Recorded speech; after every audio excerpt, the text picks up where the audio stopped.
The world outside is quiet, wrapped in the deep, velvet stillness of the night. But inside, in the dark theater of your mind, the show is just beginning, and it plays without your permission. The stage is lit with the ghosts of yesterday's conversations, the looming shadows of tomorrow's deadlines, and the endless, looping reel of worries that seem to grow louder in the silence. You turn over, adjusting your pillow, seeking that elusive, cool spot, as if a simple physical change could quiet the relentless noise within. You tell yourself to stop thinking, a command as futile as telling the ocean to be still. Each attempt to force the mind into submission only seems to give it more energy, more material for its chaotic performance. This is the profound loneliness of the restless night. A battle fought in silence. A war waged against yourself, where there can be no winner. This struggle for sleep is a symptom of our modern life. A life that celebrates relentless activity and constant connection. We are taught to optimize, to produce, to achieve. And this mindset doesn't simply switch off when our head hits the pillow. It follows us into the dark, transforming our beds from a sanctuary of rest into another workspace, where the project is to solve all of our problems before dawn. We are haunted by an inner critic that works overtime, judging our day, pointing out our flaws, and stoking the fires of anxiety with an endless supply of what-ifs and if-onlys. We carry the unresolved anger from a disagreement, the subtle sting of a perceived failure, the heavy weight of expectation, and we wonder why our bodies and minds refuse to surrender to peace. But what if the path to restful sleep is not through fighting? What if it is not about wrestling your thoughts into submission, but about gently inviting them to rest? What if, instead of trying to extinguish the darkness, we could simply light a candle? Ancient Buddhist wisdom offers such a candle, a gentle, illuminating flame in the vast darkness of the agitated mind. This flame is compassion, not pity, and not a weakness, but a profound and radical strength. It is the practice of meeting our own turbulent minds, our own aching hearts, and our own exhausted bodies with a deep and unwavering kindness. It is the courage to create a soft place to land within ourselves, a sanctuary that no outer storm can touch. This is not about becoming a Buddhist, but about borrowing a timeless truth, an ancient key that can unlock the door to the deep, healing peace you long for. A peace that begins not when the world goes quiet, but when you do. The night, in its profound silence, offers a unique and often unnerving space. During the day, our attention is a scattered thing, pulled in 100 directions by tasks, conversations, and the simple, pressing demands of the world. We are busy, and in that busyness, we can often outrun the deeper currents of our own minds. But when night comes, the external world fades away.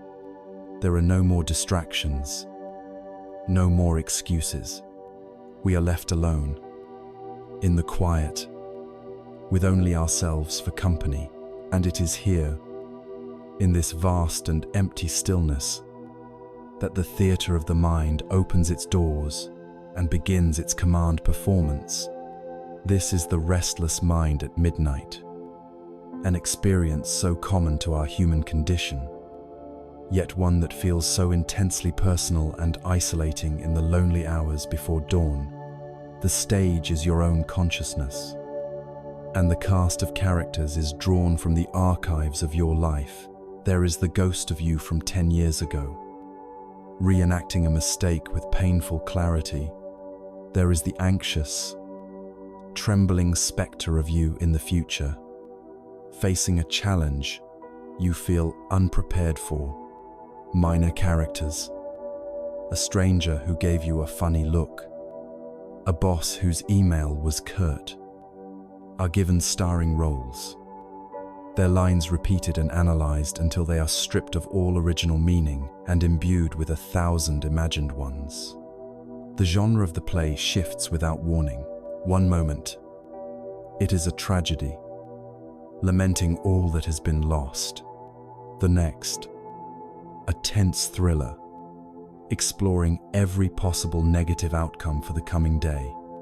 Then, it might become a courtroom drama, where you are simultaneously the prosecutor, the defendant, and the judge, endlessly litigating your own perceived failings. You lie there, a captive audience to a show you did not request, a story written and directed by the most chaotic parts of your own psyche. To understand why this theater is so active, so relentlessly compelling, Buddhist wisdom offers us a powerful lens, pointing to 3 fundamental states of mind, often called the 3 poisons, that act as the fuel for this nightly fire. The first is a deep and pervasive wanting, a form of craving or clinging. In English, we might call it the voice of, if only. It is the mind's desperate desire for reality to be different than it is, lying in the dark. This voice whispers, if only I had said something different in that meeting. If only I hadn't made that financial mistake. If only this person loved me more. It also projects into the future, a craving for certainty and control. If only I could know for sure that the presentation will go well. If only I could guarantee my family's health and happiness. It can even be a craving for a different internal state, a desperate wanting to feel peace, which, paradoxically, pushes peace further away. This mind, driven by craving, is a hunting mind. It is perpetually searching, striving, and grasping for something it does not have. And because its object of desire is often an imagined past or an impossible future, it can never be satisfied. A hunting mind cannot rest. It is on a mission, and it will not stand down, leaving your body tense and your spirit exhausted. The second poison is its opposite, a powerful pushing away, a feeling of aversion or anger. This is the energy of rejection. It is the hot, simmering resentment you feel towards someone who wronged you. A conversation replayed, not with regret, but with righteous indignation. It is the cold, sharp frustration you feel with yourself for not being better, smarter, or stronger in the stillness of the night. This aversion can attach itself to the smallest things. The sound of the refrigerator humming becomes an intolerable intrusion. The feeling of your own heartbeat becomes a source of profound irritation. This is the mind at war. It has identified an enemy, a person, a memory, as sound, a sensation, and it has braced for conflict. Your jaw tightens. Your shoulders creep towards your ears. Your breath becomes shallow. You are physiologically in a state of high alert, a state of defense. And in this state, the very notion of surrender, of the soft vulnerability required for sleep, feels not just impossible, but dangereux. Rest is a form of peace, and a mind at war knows no peace. The third and most subtle poison is a kind of deep-seated confusion or delusion. This isn't about being unintelligent. It is a fundamental misreading of the nature of our own minds. The core of this delusion is the unquestioned belief that these thoughts, these swirling dramas in our heads, are fundamentally real and are, in fact, us. We identify with them completely.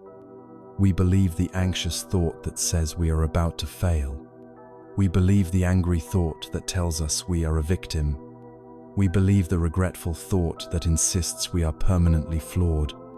The other part of this delusion is the belief that this frantic, late-night thinking is somehow productive. We tell ourselves we are figuring things out, that we are problem-solving. We are convinced that if we just think a little harder, worry a little more, analyze the situation from one more angle, we will stumble upon a magic solution that will make everything okay. This delusion is the very engine of the theater. It is the director who believes the chaotic play is a masterpiece of productive thought, urging the actors on, keeping the lights burning bright all through the night. This flow of thinking, powered by these poisons, creates what we can call a thought stream. And at night, we are most vulnerable to being swept away by its current. Imagine you are sitting peacefully on the bank of a river. The water flowing by is the stream of your thoughts, constantly moving, constantly changing. In a state of mindfulness, you can remain on the bank, observing the river without having to jump in. You can notice a thought of anxiety float by like a dark log, a memory pass like a shimmering fish, a plan for tomorrow drift past like a leaf.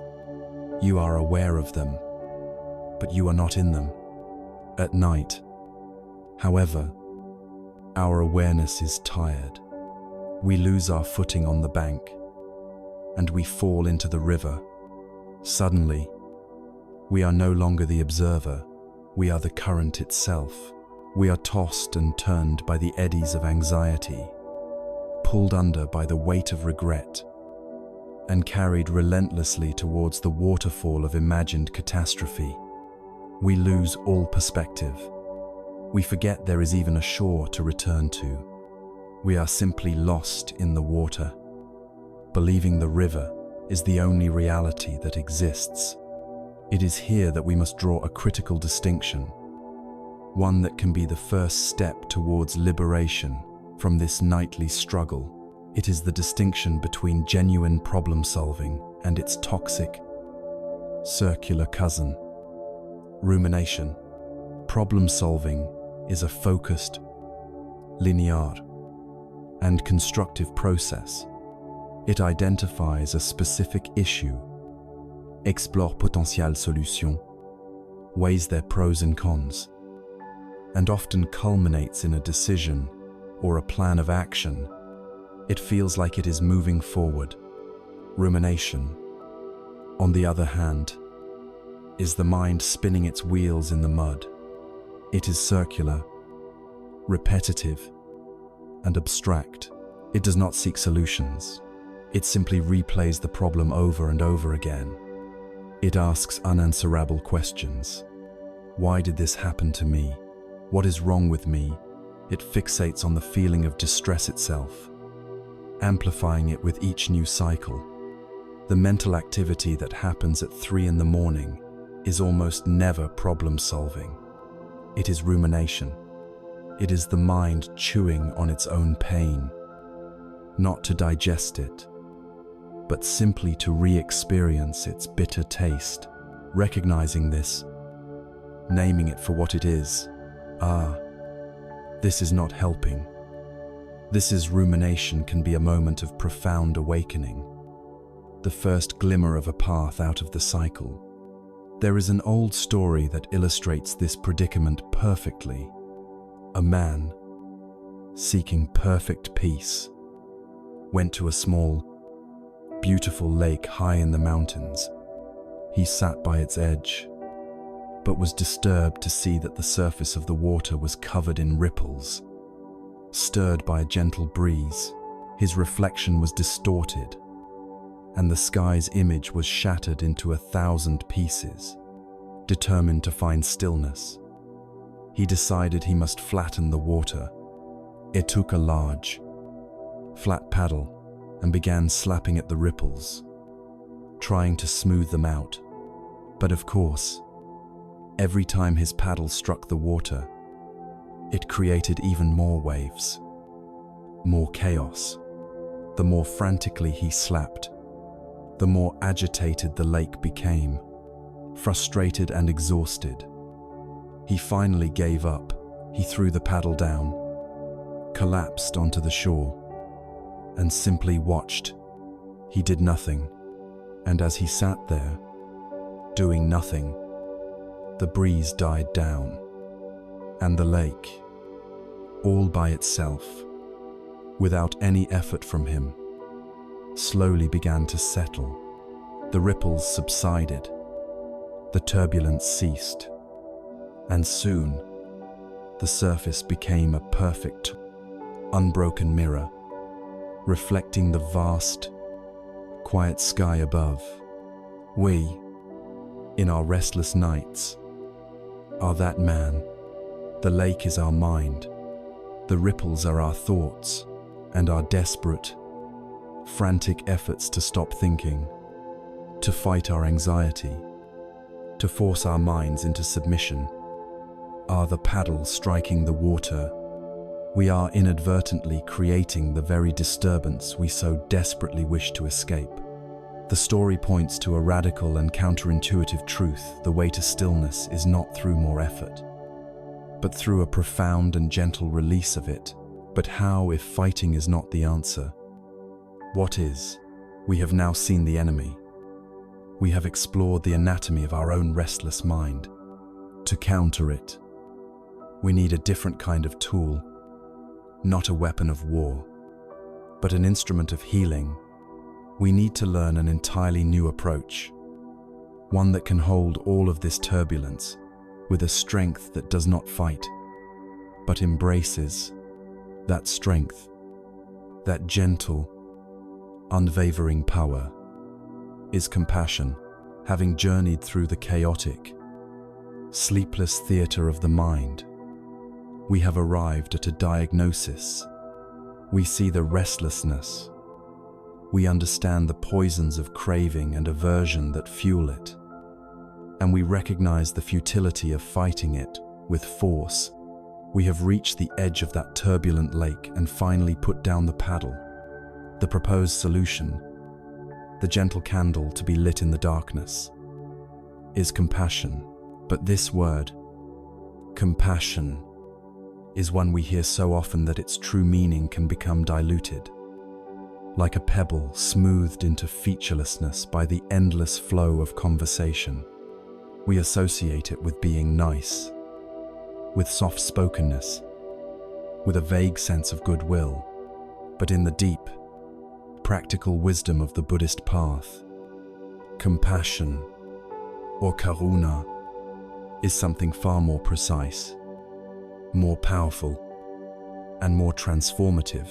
To truly wield it as a tool for our own peace, we must first understand what it is, and just as importantly, what it is not. The most common and critical misunderstanding is the confusion between compassion and pity. On the surface, they can look similar. Both arise in the presence of suffering, but at their core, they are worlds apart, leading to entirely different outcomes for both the giver and the receiver. Pity is an act of separation. When we feel pity for someone, we are implicitly creating a hierarchy. We stand on a high, dry ground of our own relative comfort, looking down at them in the pit of their misfortune. Pity says, "Oh, you poor thing, how terrible for you. I am so glad that isn't me." It maintains and even reinforces the distance between us and them. It is a sterile, remote acknowledgement of suffering, one that protects us from having to truly feel it. While it may lead to a charitable act, the underlying energy is one of detachment and subtle superiority. Pity does not connect. It confirms our separateness. And when we turn pity on ourselves, it becomes self-pity, a sticky, disempowering state where we see ourselves as a permanent victim, draining our own energy and resilience. True compassion, karuna, is the opposite. It is a radical act of connection. The word itself is sometimes translated as the trembling or quivering of the heart in response to seeing pain. It is a deep resonance with the suffering of another, a feeling with them, not just for them. Karuna dismantles the walls of separation. It steps down from the high ground and acknowledges a shared vulnerability. It looks upon another's pain and recognizes a familiar echo of our own. It says, "I see this suffering. I know this feeling. Your pain touches me." This does not mean we are overwhelmed or drowned by their pain. In fact, true karuna requires immense strength. It is the strength to keep your heart open in the presence of sorrow, to stay present when the instinct is to turn away. It is a courageous intimacy with the reality of suffering. It is the profound recognition that the fundamental wish to be free from pain is the most universal thread connecting all living beings. This is why it is so healing. It dissolves the illusion of isolation that is the breeding ground for so much of our anxiety. When you feel karuna, for another or for yourself, you are affirming a fundamental bond, reminding yourself that you are part of the vast family of all beings who struggle, who long for peace, and who are worthy of care.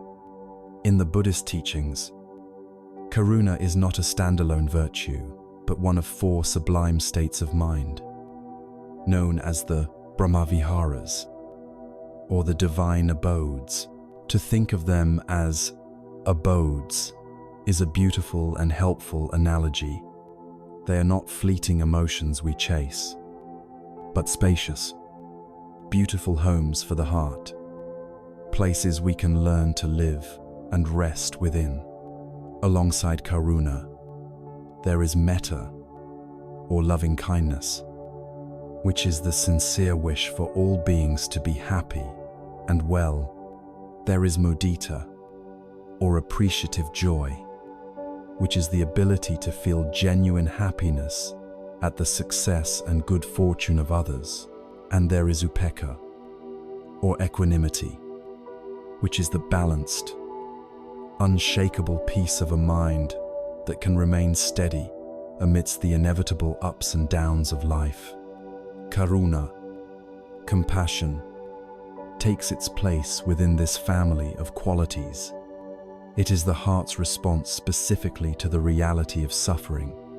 When you see a being who is in pain, metta's wish for their happiness naturally transforms into karuna's wish for their suffering to cease. They are all interconnected, facets of a truly liberated and open heart. Perhaps the most empowering aspect of this teaching is that karuna is not presented as an inborn trait that some people have and others don't. It is not a magical gift. It is a skill. It is a capacity of the human heart that can be intentionally cultivated, trained, and strengthened. Just like a muscle in the body, we live in an age where we understand the concept of neuroplasticity, the brain's ability to rewire itself based on repeated experiences. The ancient practices of compassion meditation are a form of intentional neuroplasticity. When we consciously practice feeling compassion, we are carving new neural pathways in our brains. We are weakening the old, habitual pathways of judgment, frustration, and fear, and strengthening the pathways of connection, kindness, and care.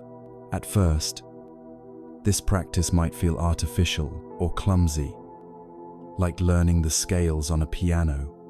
we might have to consciously repeat phrases of compassion to intentionally bring to mind the suffering of others, but with consistent, gentle effort.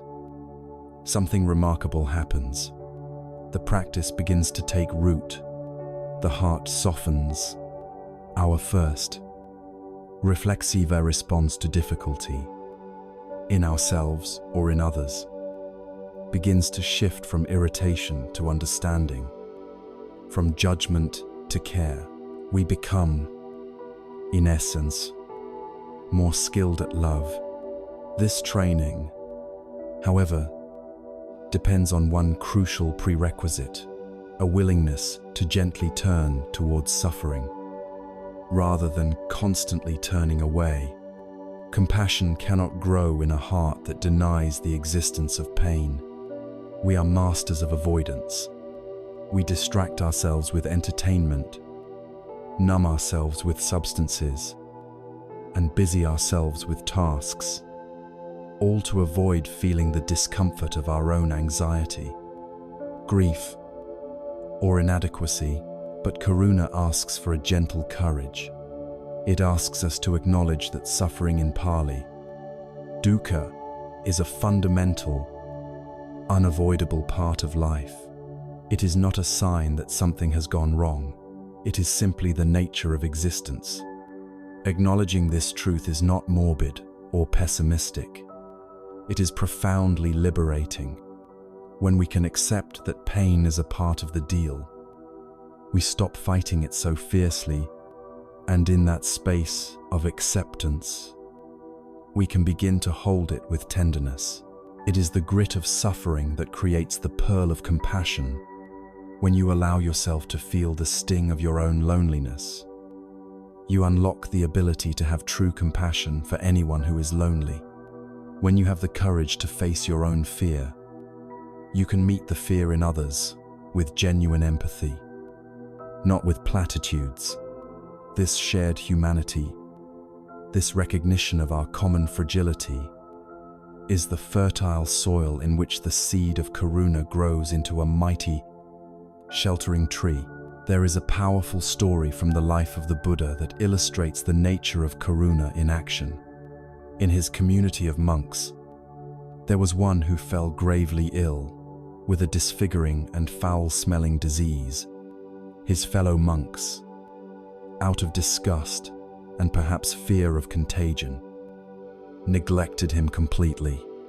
He lay alone in his own filth, miserable and abandoned.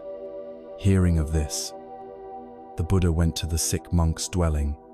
He did not begin with a sermon. He began by boiling water with his own hands, aided by his attendant Ananda.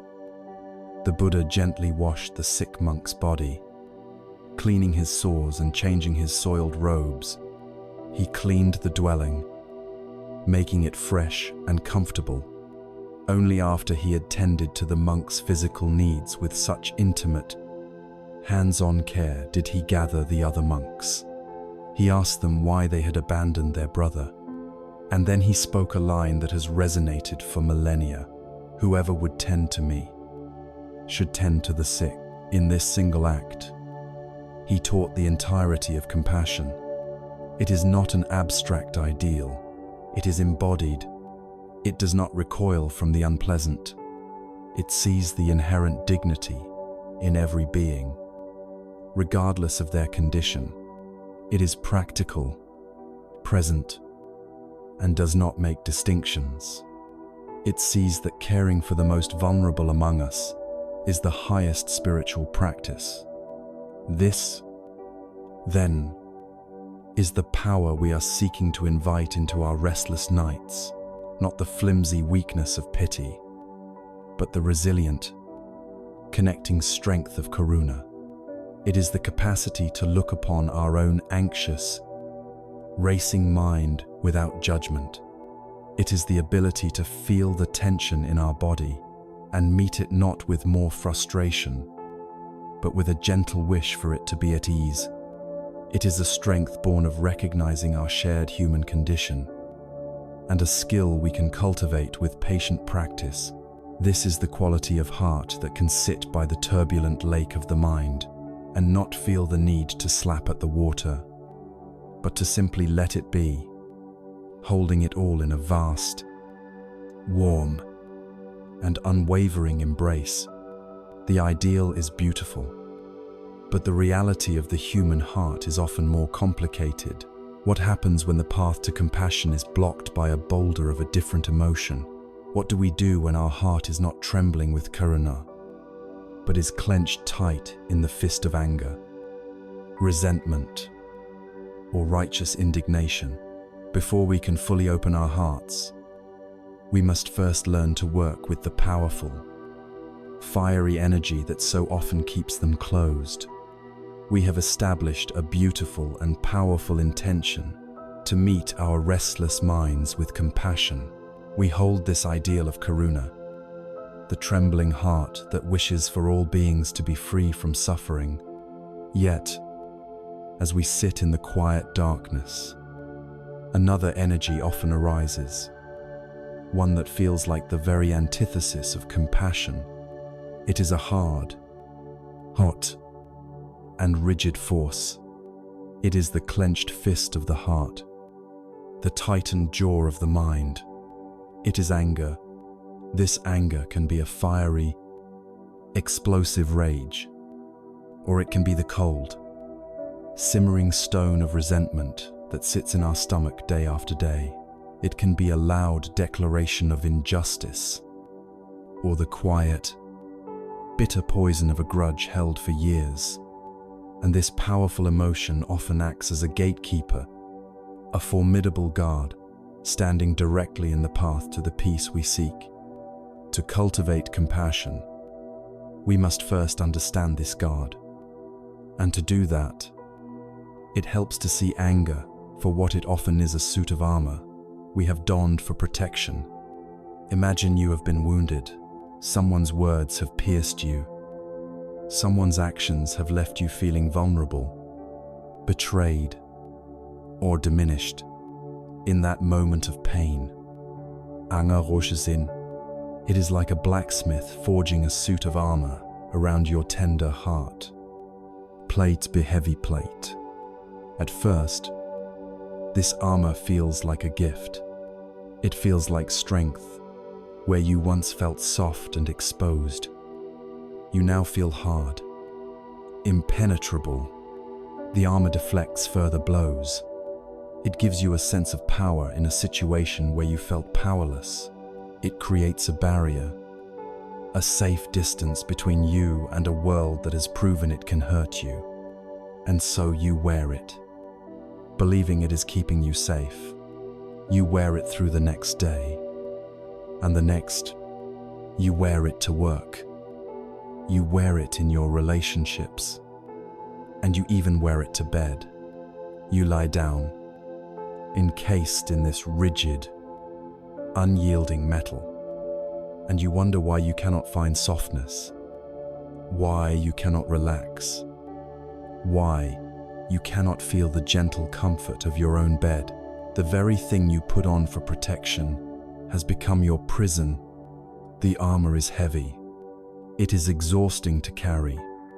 It isolates you from genuine connection, from the warmth of another's touch, and most tragically, from the tender kindness of your own heart.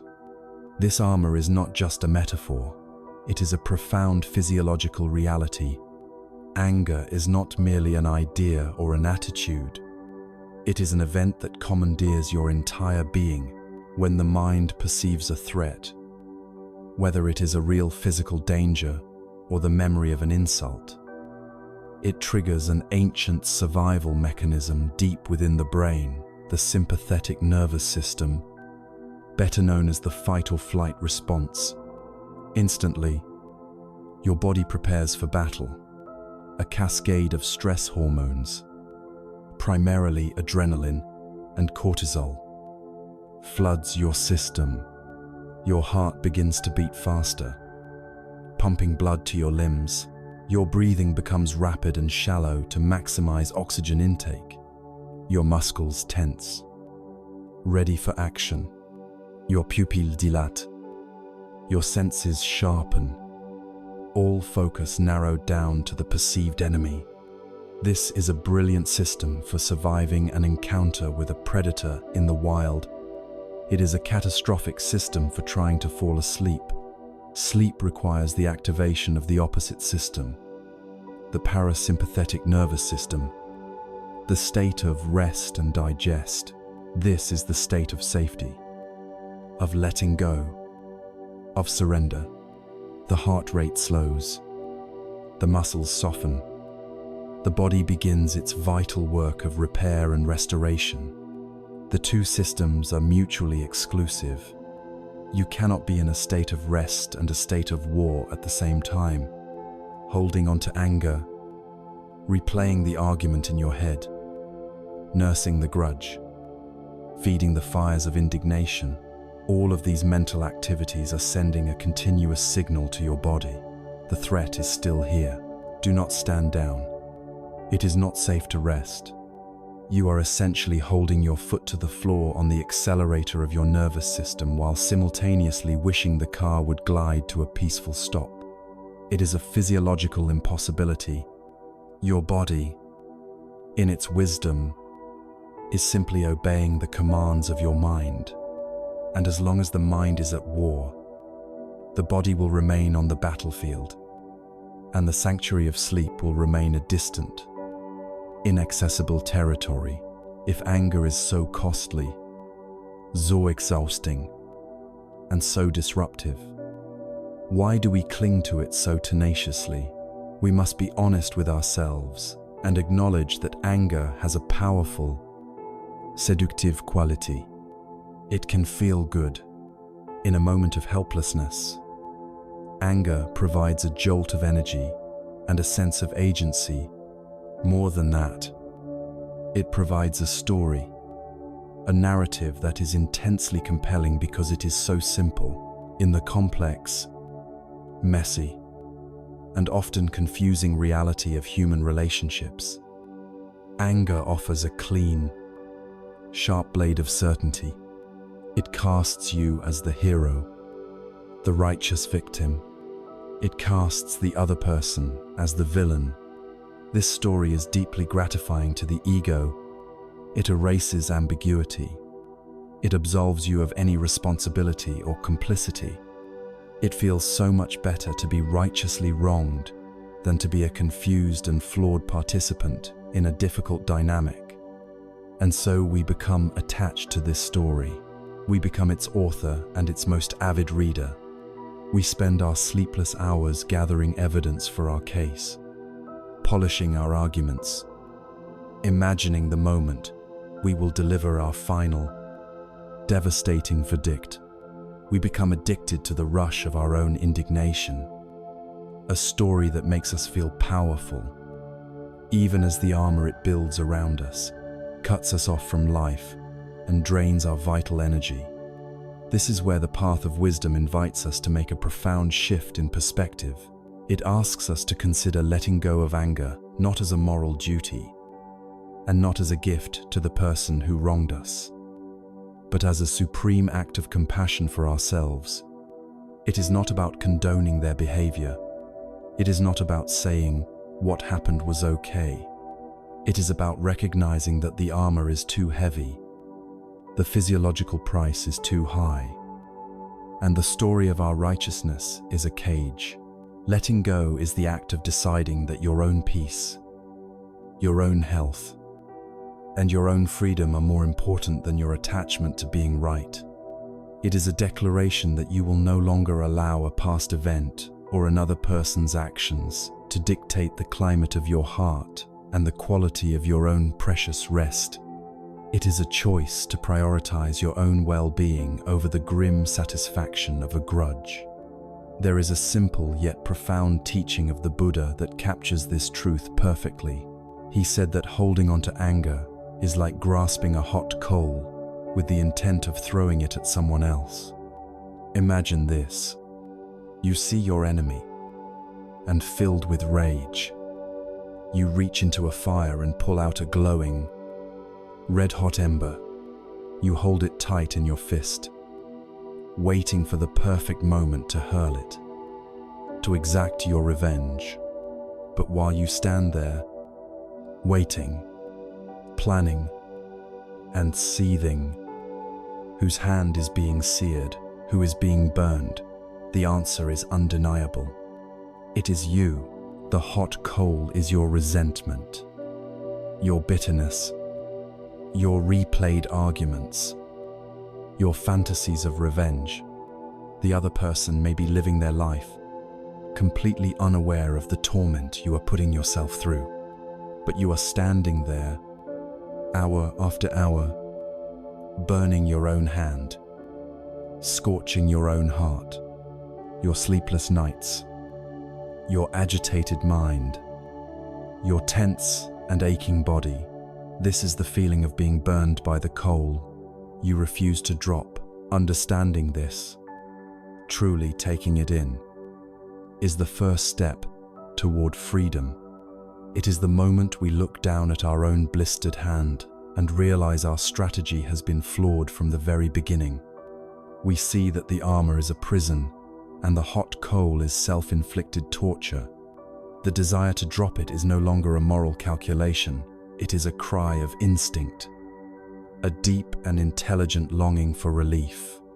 The next logical question, the only one that matters at this point, is how, if anger has been our shield for so long, what does it mean to lay it down? It means we must learn a new way to protect our tender hearts, a way that does not rely on heavy armor. It means we must learn to apply the healing balm of compassion directly to our own wounds.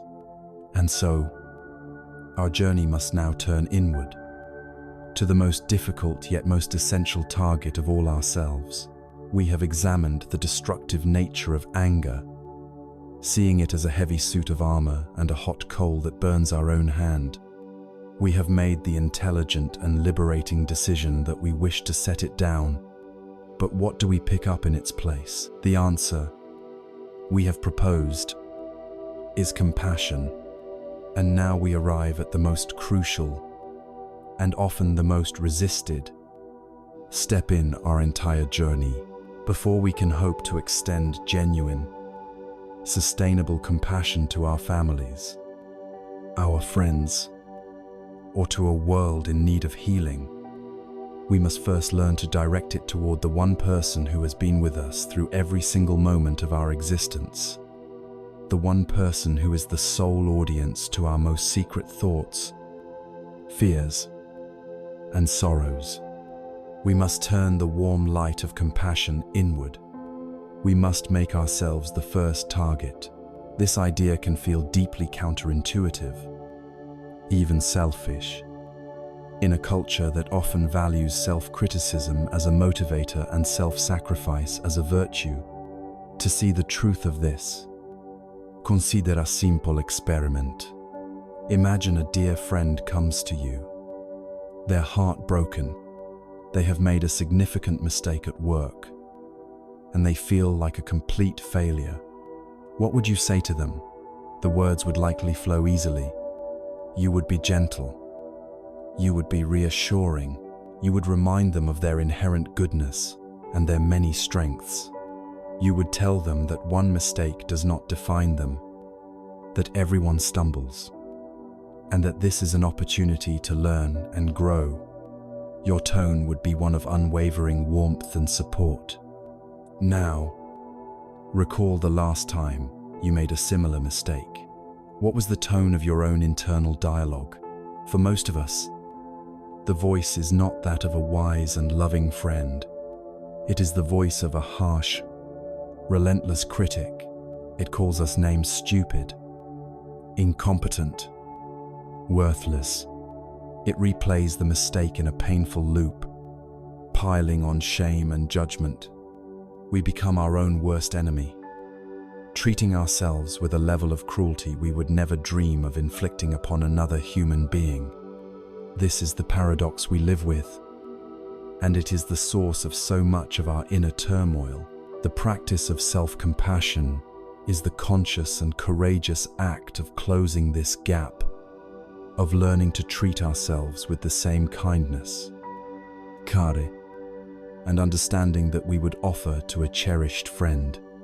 Before we can embrace this practice, we must first clear away the common misunderstandings that create so much resistance. Self-compassion is not self-pity.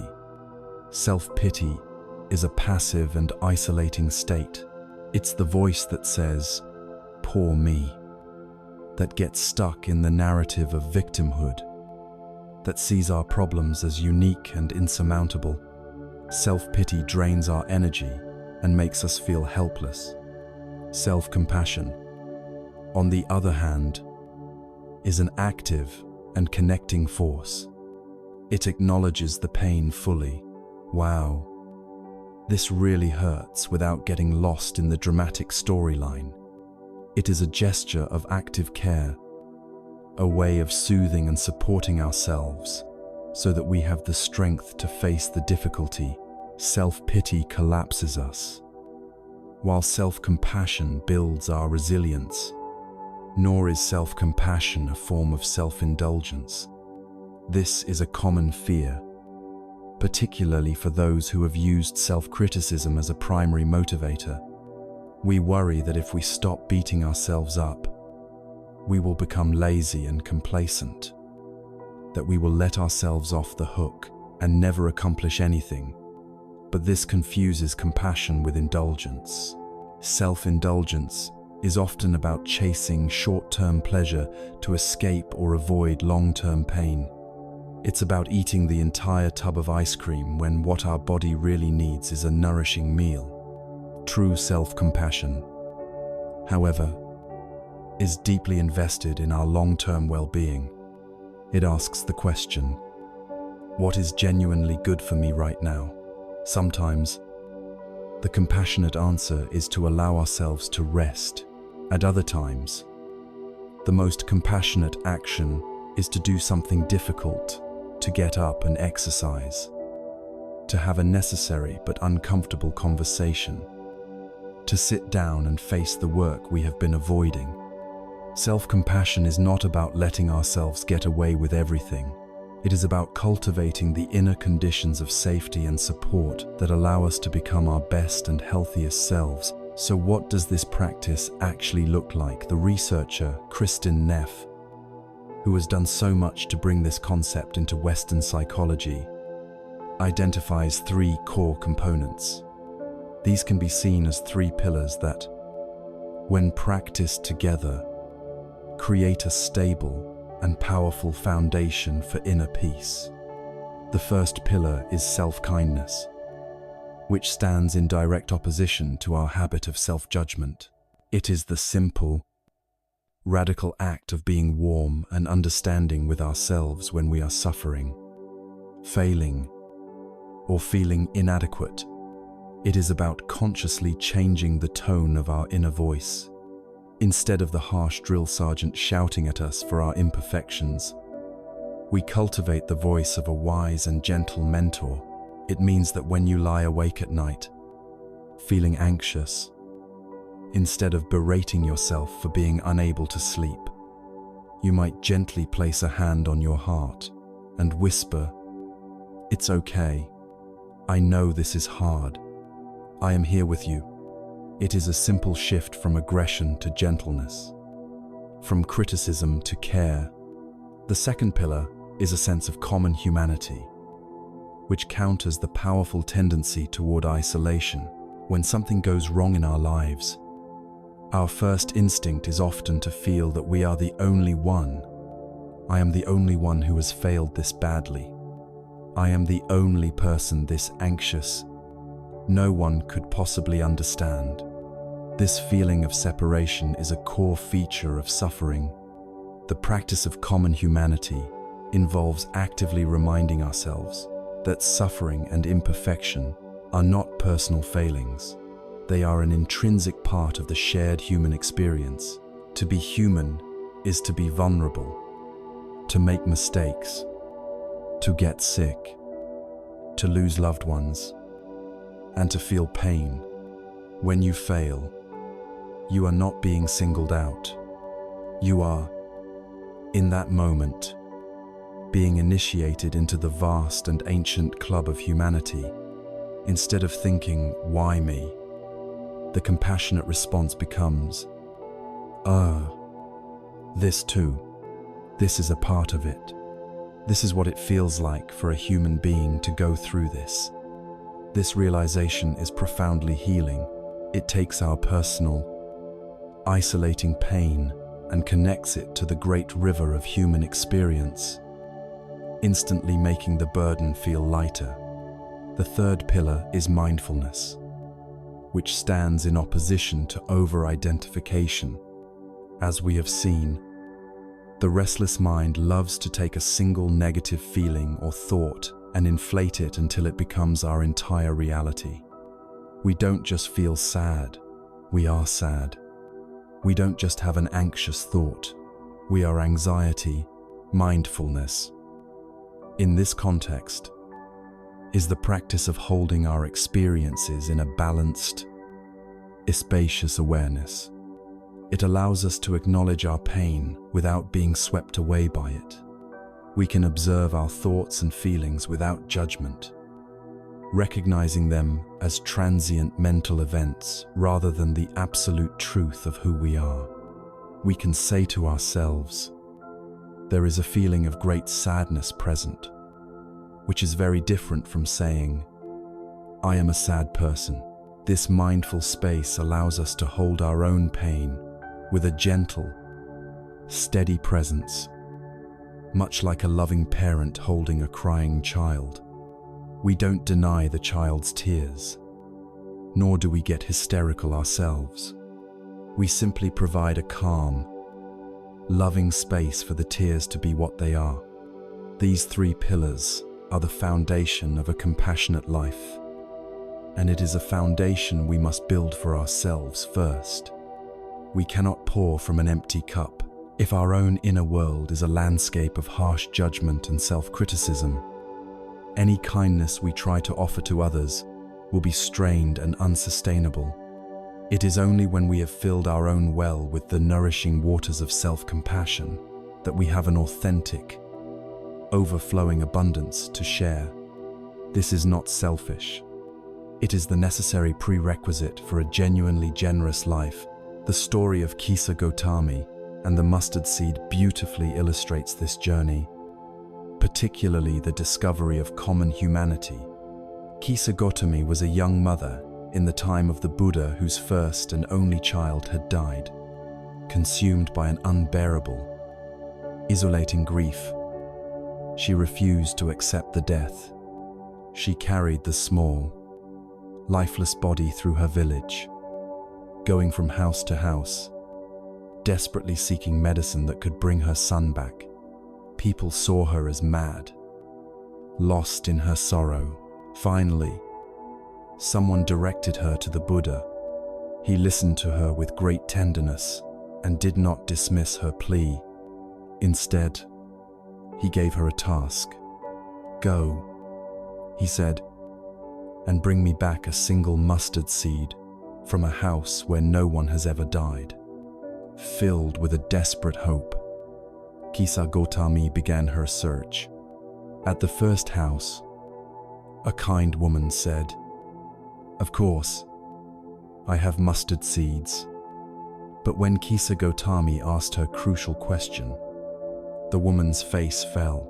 "Alas," she said, "the living are few, but the dead are many. We lost my father just last year." Kisa Gotami went to the next house, and the next, and the next. The story was always the same. Every family had mustard seeds to spare, but every family had also been touched by death.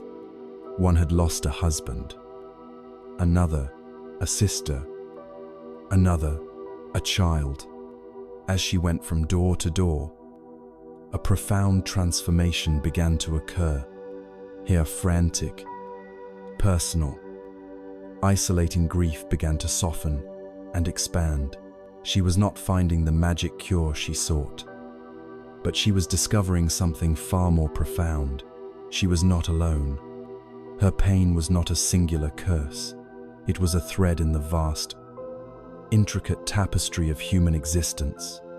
In seeing the sorrow in every home, her heart broke open, not with more grief, but with a deep, aching compassion for all of humanity.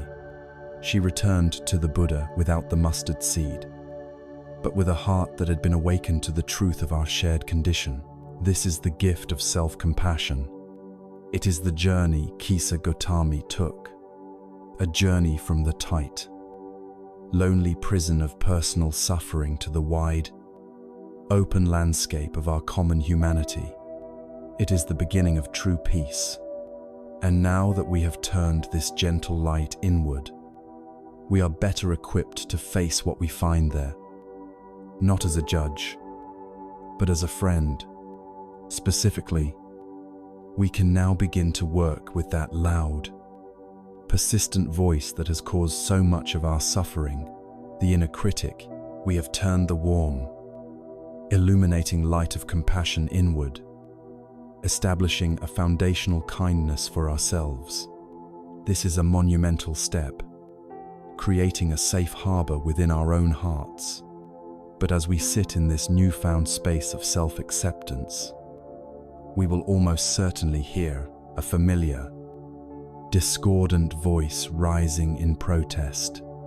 It is a voice that thrives in the shadows, one that is skeptical of kindness and fluent in the language of judgment.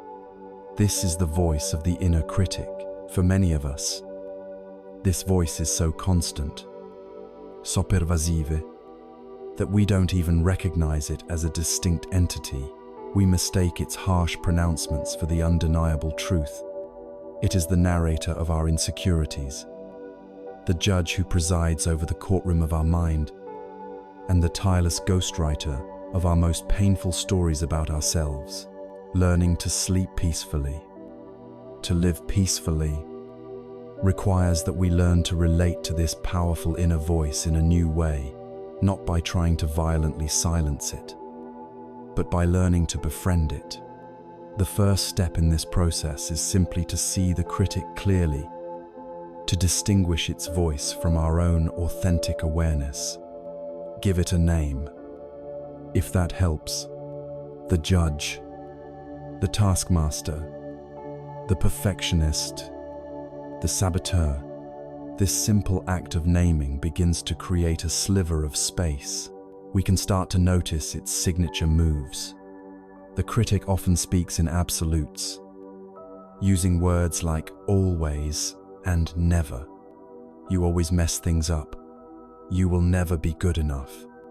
It has a knack for kicking us when we are already down, showing up with brutal efficiency after a failure, a rejection, or in the vulnerable quiet of a sleepless night. Its tone is not constructive, it is contemptuous, shaming, and demeaning. For years, we have listened to this voice as if it were gospel, as if it were the voice of reason itself. But the path to freedom begins with the radical recognition that this voice is not the truth.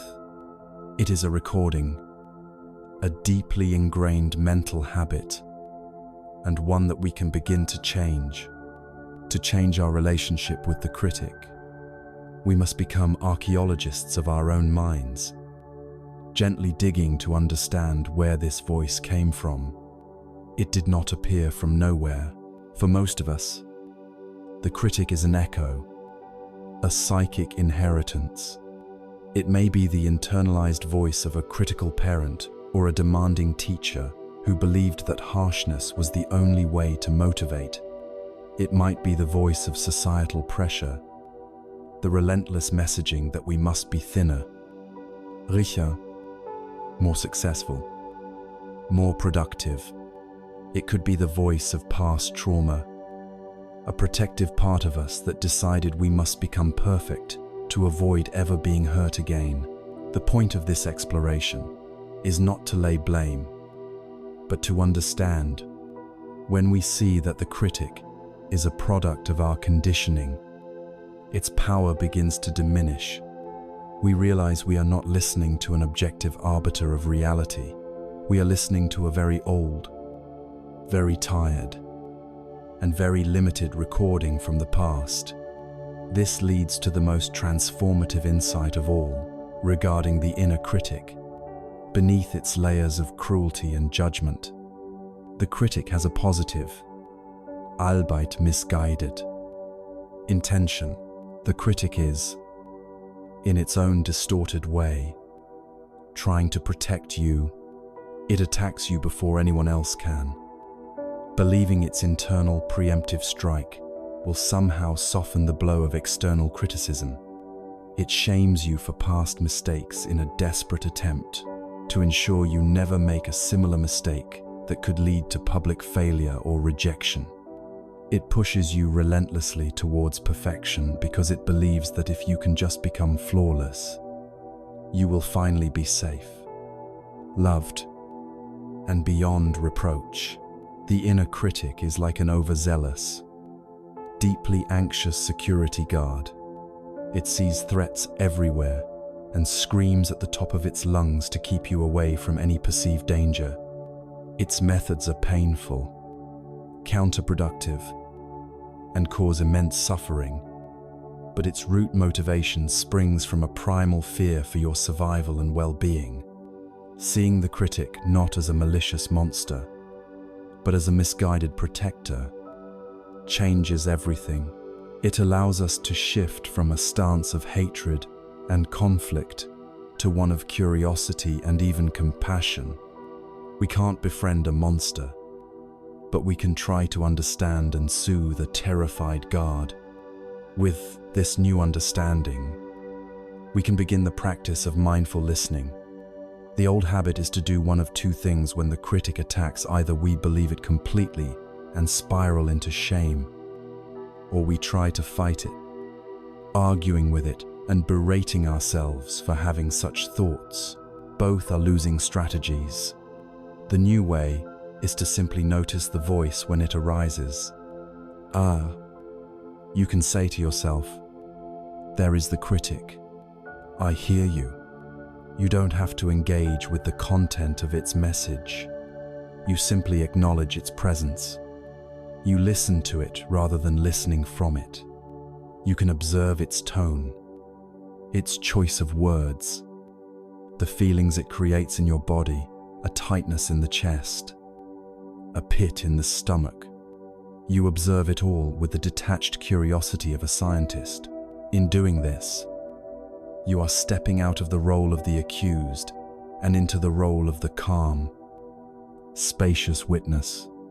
You are reminding yourself, this voice is a part of my experience, but it is not the totality of who I am. From this mindful space, you can begin to actively engage in a new kind of inner dialogue. This is where the real work of befriending happens. Having recognized the critic's presence and understood its protective intent, the next step is to do something radical. Thank it. Internally, you can say something like, "Thank you for working so hard to protect me. I know you are trying to keep me safe from failure and judgment, and I appreciate your effort." This act is profoundly disarming. The critic is primed for a fight. It feeds on your resistance. When you meet it with gratitude, it doesn't know what to do. Its power source has been cut. After thanking it, you can gently reassure it and set a new boundary. "I want you to know that I am safe now. I am an adult, and I can handle setbacks and criticism. Your methods are causing me a lot of pain and keeping me from resting. So I am going to consciously choose a kinder way." Then, you can actively introduce the voice of self-compassion. You can offer yourself the words you would offer a friend. This is difficult, but you are capable. One mistake does not define you. You are worthy of kindness. Especially right now, this is not about eradicating the critic, but about cultivating a stronger, wiser, and kinder voice that can hold the critic's fear with love, effectively becoming the compassionate parent to this anxious inner child. There is a wonderful story that illustrates this principle. A wise king had a guard who was famously overzealous. The guard was so terrified of an enemy attack that he saw danger in every shadow. He would sound the great castle alarm if a branch fell from a tree, or if the wind howled in a peculiar way. He kept the king and the entire court awake night after night with his constant state of high alert, creating immense stress and exhaustion within the castle walls. A foolish king might have become enraged and ordered the guard to be punished or executed for his insubordination. But this king was wise. He understood that the guard was not being malicious. He was acting from a place of profound, if misguided, loyalty and fear. So one evening, the king went down to the castle walls himself. He approached the tense, spear-clutching guard, who was scanning the darkness with wide, terrified eyes. The king did not shout. He placed a gentle hand on the guard's shoulder and said, "I have seen your vigilance, night after night. You stand here, protecting this castle with all your might. I want to thank you for your incredible dedication." The guard, stunned, could only stammer his thanks. The king continued, "Your service has been noted and is deeply valued, but you are exhausted, and your constant alarms are tiring my people. I am the king. I have other watchers, and I have my own wisdom. I can now tell the difference between a falling leaf and an approaching army. I am releasing you from this post. I want you to go and rest. The castle is safe." The guard, feeling seen, appreciated, and finally given permission to stand down, felt the tension of 1,000 sleepless nights drain from his body. He lowered his spear, bowed to his wise king, and went to find a deep and peaceful sleep. In this story, you are the wise king. Your inner critic is that overzealous, terrified guard. Your task is not to punish it, but to approach it with understanding, to thank it for its misguided efforts, and to gently but firmly reassure it that you are in charge now. You can handle life. You can let it rest.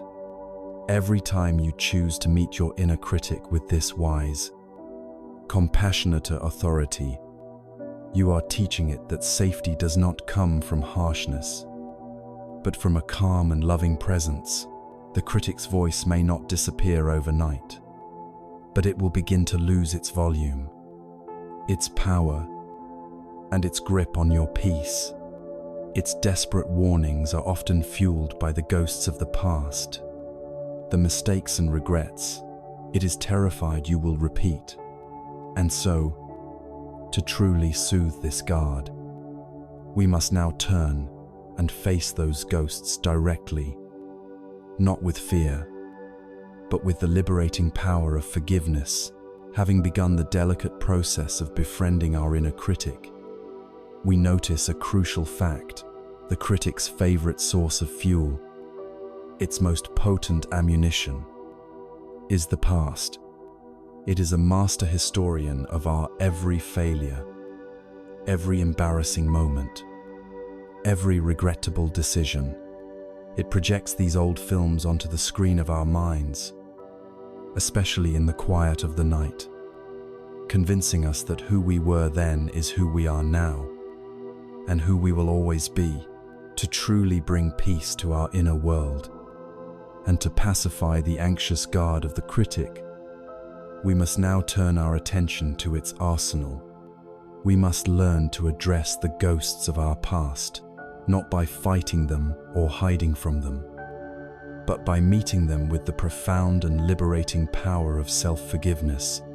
Imagine carrying a heavy sack on your back, one you have carried for years, With every step you take, you feel its weight. Inside this sack are stones of all shapes and sizes. Each stone is a past mistake, a word you wish you could take back, an action that fills you with shame, an opportunity you failed to seize. You have become so accustomed to the weight that you may not even notice it consciously. But your body knows. It is there in the ache in your shoulders, the tension in your back, the exhaustion in your spirit. At night, when you lie down to rest, you don't set the sack down beside the bed. You take it with you, its lumpy, unforgiving presence, making true comfort impossible. Self-forgiveness is the simple, courageous, and life-altering act of untying the knot, opening the sack, and deciding, one by one, to set the stones down. It is not a denial of the past, but a refusal to let it continue to be your prisoner and your prison guard. Before we can do this, we must first purify our understanding of what forgiveness truly means, for it is a concept laden with misunderstanding. Forgiveness is not condoning. It is not saying, what I did was actually okay. If your actions caused harm to yourself or to others, forgiveness does not erase that harm or absolve you of the responsibility to learn from it. It is not an act of moral amnesia, nor is it forgetting. Our memories are part of what makes us who we are. They contain invaluable, if painful, lessons.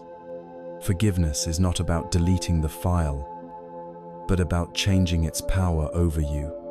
Most importantly, it is not a sign of weakness. It is a demonstration of immense inner strength. The strength to choose the peace of the present moment over the grievances of the past. Forgiveness, in its essence, is an act of release.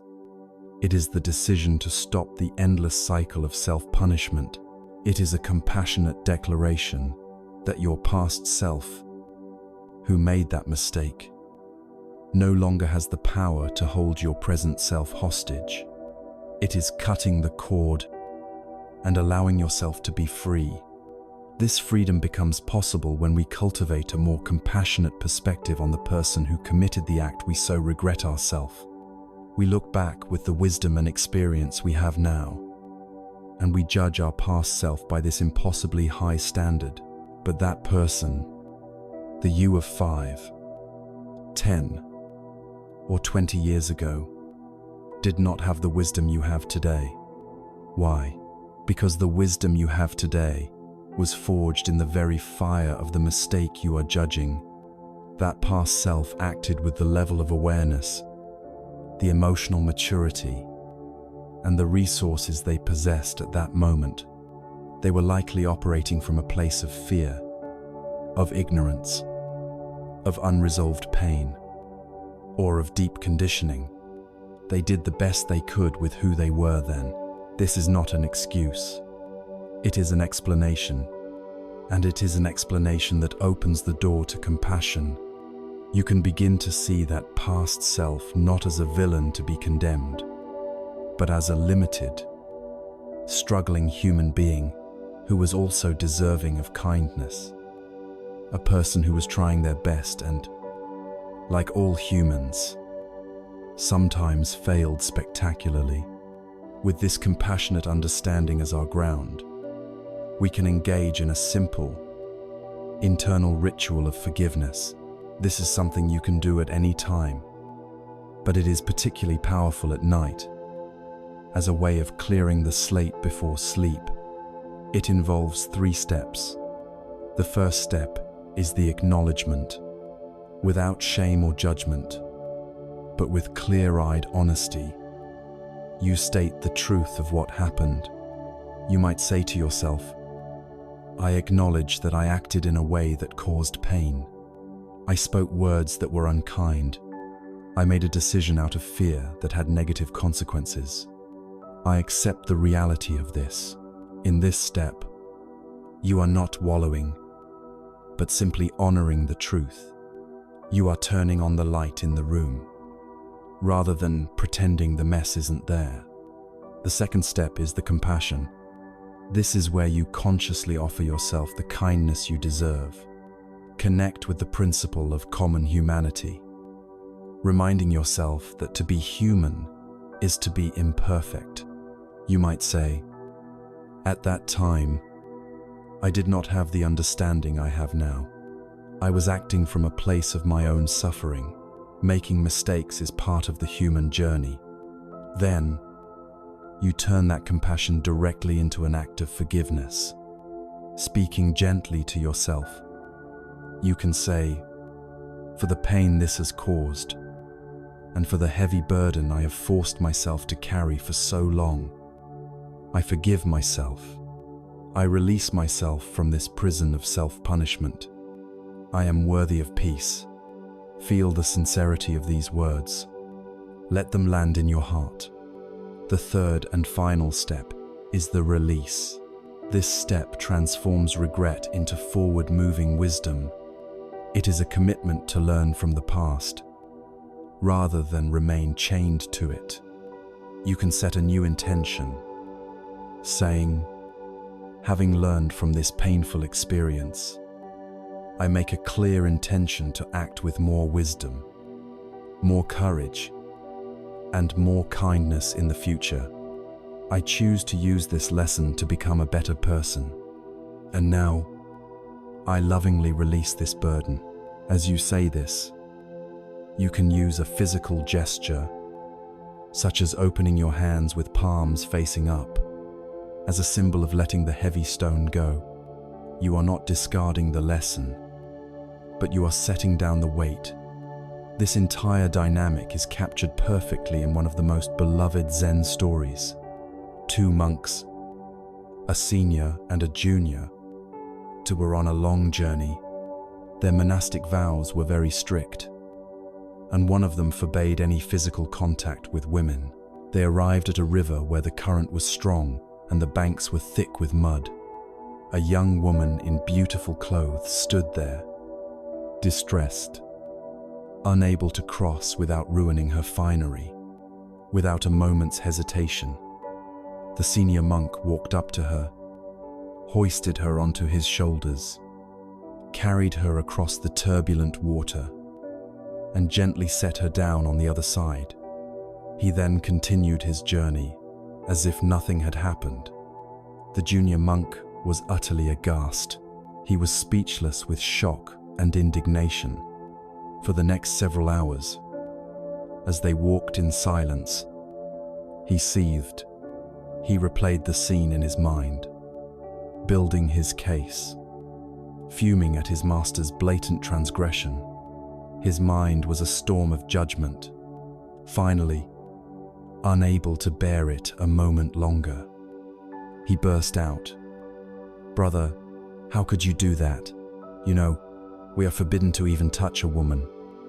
And you carried her across the river." The senior monk stopped, looked at his agitated companion with a calm, gentle gaze, and replied, "I left that woman back at the riverbank hours ago. Tell me, are you still carrying her? This story is a perfect mirror for our own minds. We are the junior monk. The event is long over. The past is the past, but we continue to carry it. We carry the memory of our mistake, our shame, our regret, and we allow it to agitate our minds and poison our present peace. We carry these heavy ghosts with us into our beds, and we wonder why we cannot sleep. Forgiveness is the wisdom of the senior monk. It is the act of leaving the past where it belongs at the riverbank. It is the recognition that the only person being burdened by this endless carrying is ourselves. Each time we engage in a small act of self-forgiveness, we are learning to set down another heavy stone, to leave another ghost peacefully at the river. But these burdens are not just mental constructs. The weight of regret, the tension of unforgiveness, the armor of old anger. These things are not just in our heads. They are stored in our bodies. They live in the tightness of our shoulders, the clenching of our jaw, the knot in our stomach. And so, our journey toward a truly restful sleep must now move from the mind to the body, to learn how to offer compassion to our physical selves and release the tension stored so deeply within our very cells. We have journeyed through the intricate corridors of the mind, learning to apply the healing balm of compassion to our harsh inner critic and to the heavy stones of our past regrets. We have made a conscious choice to set down the hot coal of anger and to forgive ourselves for our human imperfections.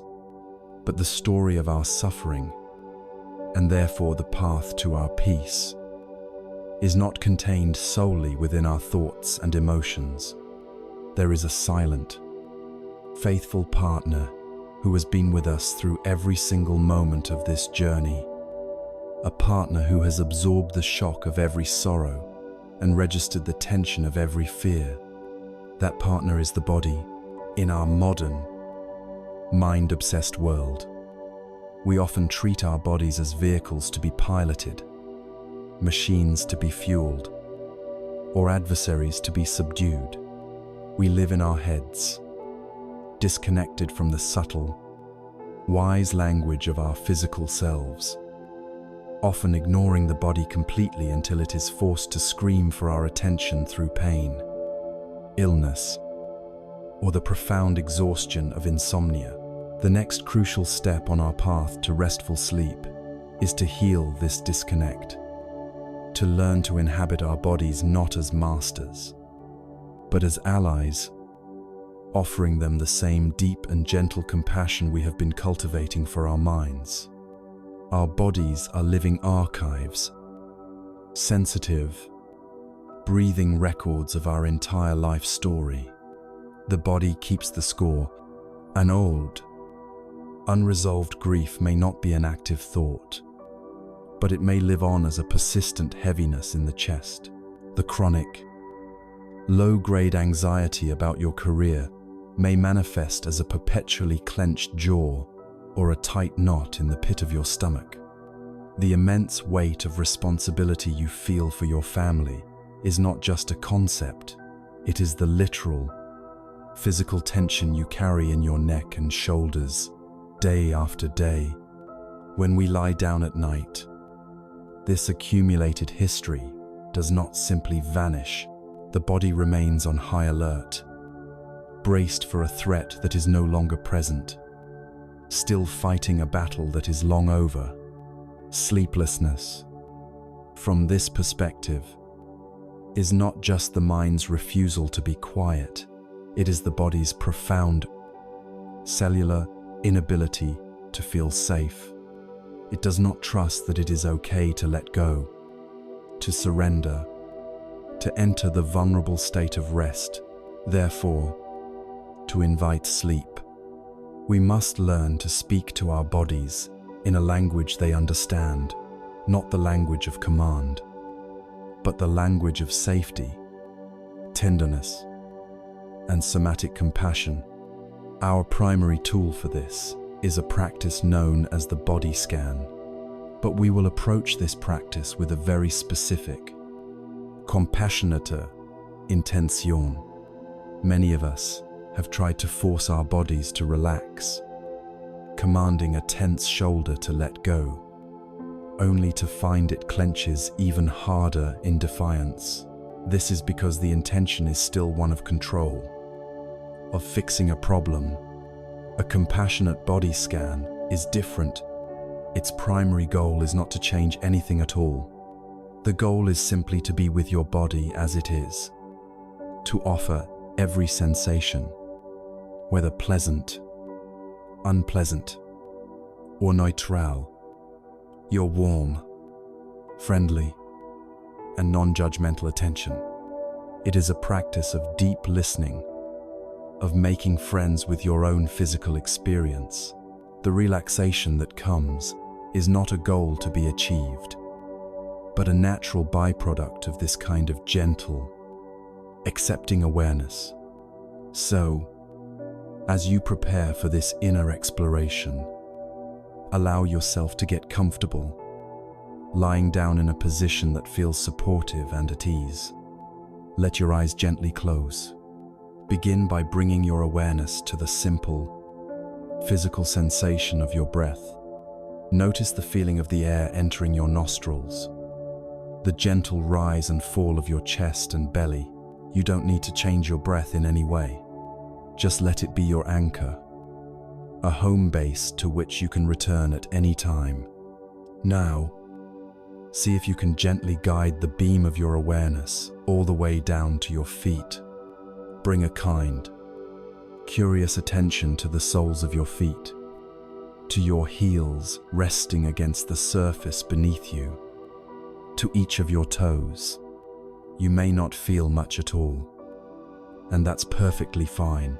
You are simply bringing a friendly curiosity to this part of your body, perhaps for the first time all day, letting it know that it is seen. When you are ready, allow your awareness to travel slowly upward, into your ankles, your calves, and your shins. Simply notice what is here to be felt, perhaps warmth, coolness, tingling, or a sense of pressure. There is no right or wrong way to feel. You are just exploring, like a gentle lamplight moving through a quiet house. Continue this journey into your knees and your thighs, large and powerful muscles that have carried you through your day. Can you offer them a silent thank you? Can you meet any tension you find here, not with a command to release, but with a soft, allowing presence? Imagine you could breathe into these muscles, with the in-breath creating a sense of spaciousness, and the out-breath being a gentle invitation to soften. Now, bring this warm awareness into the area of your pelvis, your hips, and your lower back, an area where so many of us hold deep-seated tension. Be especially gentle here. Just notice the sensations, allowing them to be exactly as they are. Then, let the light of your awareness travel up into your stomach and belly. This is often an emotional center. If you feel a knot of anxiety or a sense of fluttering, see if you can just hold that feeling in a kind, spacious awareness, without needing it to go away. Breathe with it, allowing it to be there, as you would sit with a troubled friend. From here, let your attention expand into your chest, feeling the gentle, rhythmic movement of your heartbeat and your lungs. This is the home of your heart. You can rest your awareness here for a few moments, offering kindness to this vital center of your being. Let your awareness now flow into your hands. Notice each finger, your palms. Our hands are so often instruments of doing, of grasping, of controlling. For now, just let them be, completely at rest. Allow this soft attention to travel up your arms and into your shoulders. This is one of the great storehouses of stress. Notice the weight of your shoulders. Notice if they are creeping up towards your ears. On your next out-breath, see if you can just invite them to drop, to melt, to release their heavy burden. Even just a little. Travel now up your neck and into your throat. And finally, into your head. Pay special attention to your jaw. This is another place we hold immense tension, often clenching it at night without realizing. See if you can allow a little space to come between your upper and lower teeth. Let your tongue rest softly in your mouth. Then, let this softness spread to the tiny muscles around your eyes, across your forehead, and all the way to the crown of your head. For a few moments, just rest here, holding your entire body in a wide, spacious, and compassionate awareness. As you become more familiar with this practice, you can begin to see that these sensations are not random. They are the body's way of communicating. That tightness in your throat might be the physical residue of words you needed to say but didn't. That ache in your heart might be the voice of unprocessed grief. That clenching in your jaw might be the echo of unspoken anger. We don't need to become psychoanalysts of our every ache and pain. The healing comes from the act of listening itself. By turning towards our physical experience with this kind of gentle curiosity, we are sending our nervous system the most powerful signal imaginable. I am here. I am listening. You are safe. In this safety, the body can finally begin to let down its guard, to release the armor it has been carrying for so long, and to remember its natural state of ease. Think of your body not as a machine to be fixed, but as a garden. You cannot stand over a garden and command the flowers to bloom or shout at the soil to become fertile. A wise gardener knows that growth is a process of gentle cooperation. They provide the right conditions, the water of a flowing, easy breath, the sunlight of warm, kind attention, the patient removal of weeds. Like the old tensions we hold, the gardener's attitude is one of respect, patience, and partnership. They listen to the needs of the garden and respond with care. This is the invitation of somatic compassion to become the wise and loving gardener of your own precious body. By doing so, you create the inner conditions that make rest not just possible, but inevitable. Having now established this deep, embodied foundation of compassion for ourselves, for our restless minds, and for our weary bodies, we have filled our own well. Our inner landscape is becoming a place of sanctuary rather than a battlefield. We are now stable. We are now resourced. From this place of fullness, we are finally ready to take the next profound step to allow this healing energy of compassion and kindness to radiate outward, beyond ourselves, and into the world. We are ready to learn the practice of loving kindness, having journeyed inward to create a safe harbor within our own minds and bodies. We have done the essential work of healing and release. We have learned to hold our own pain with somatic compassion, to forgive our past selves, and to gently disarm our inner critic. We have, in essence, cleared the ground and tilled the soil of our own hearts. Now, our practice takes a beautiful and creative turn.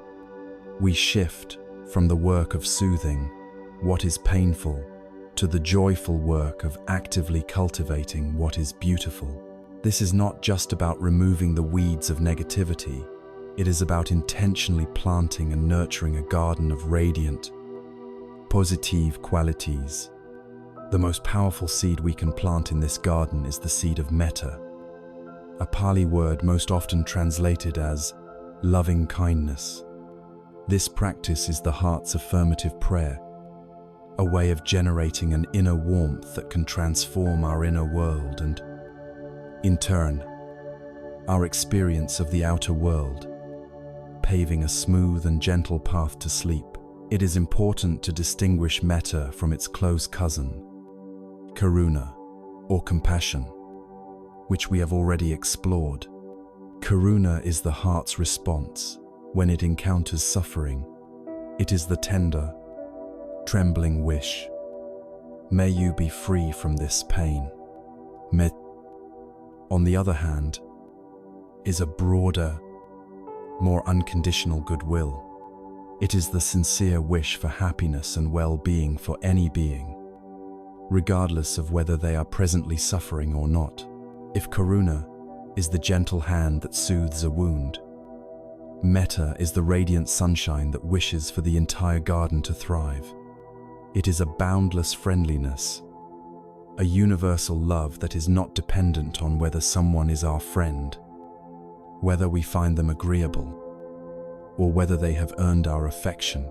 It is a fundamental orientation of the heart that we can cultivate at will, a gentle power that changes our default setting from one of indifference or judgment to one of warmth, connection, and open-heartedness.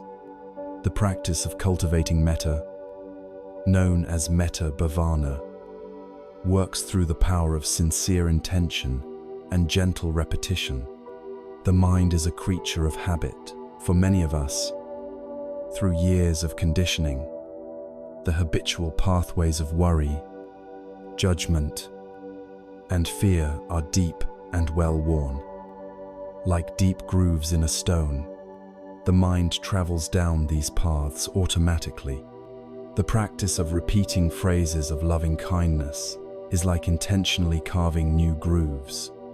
At first, it may feel awkward, even artificial, but with each repetition, the new pathway becomes a little deeper, a little smoother.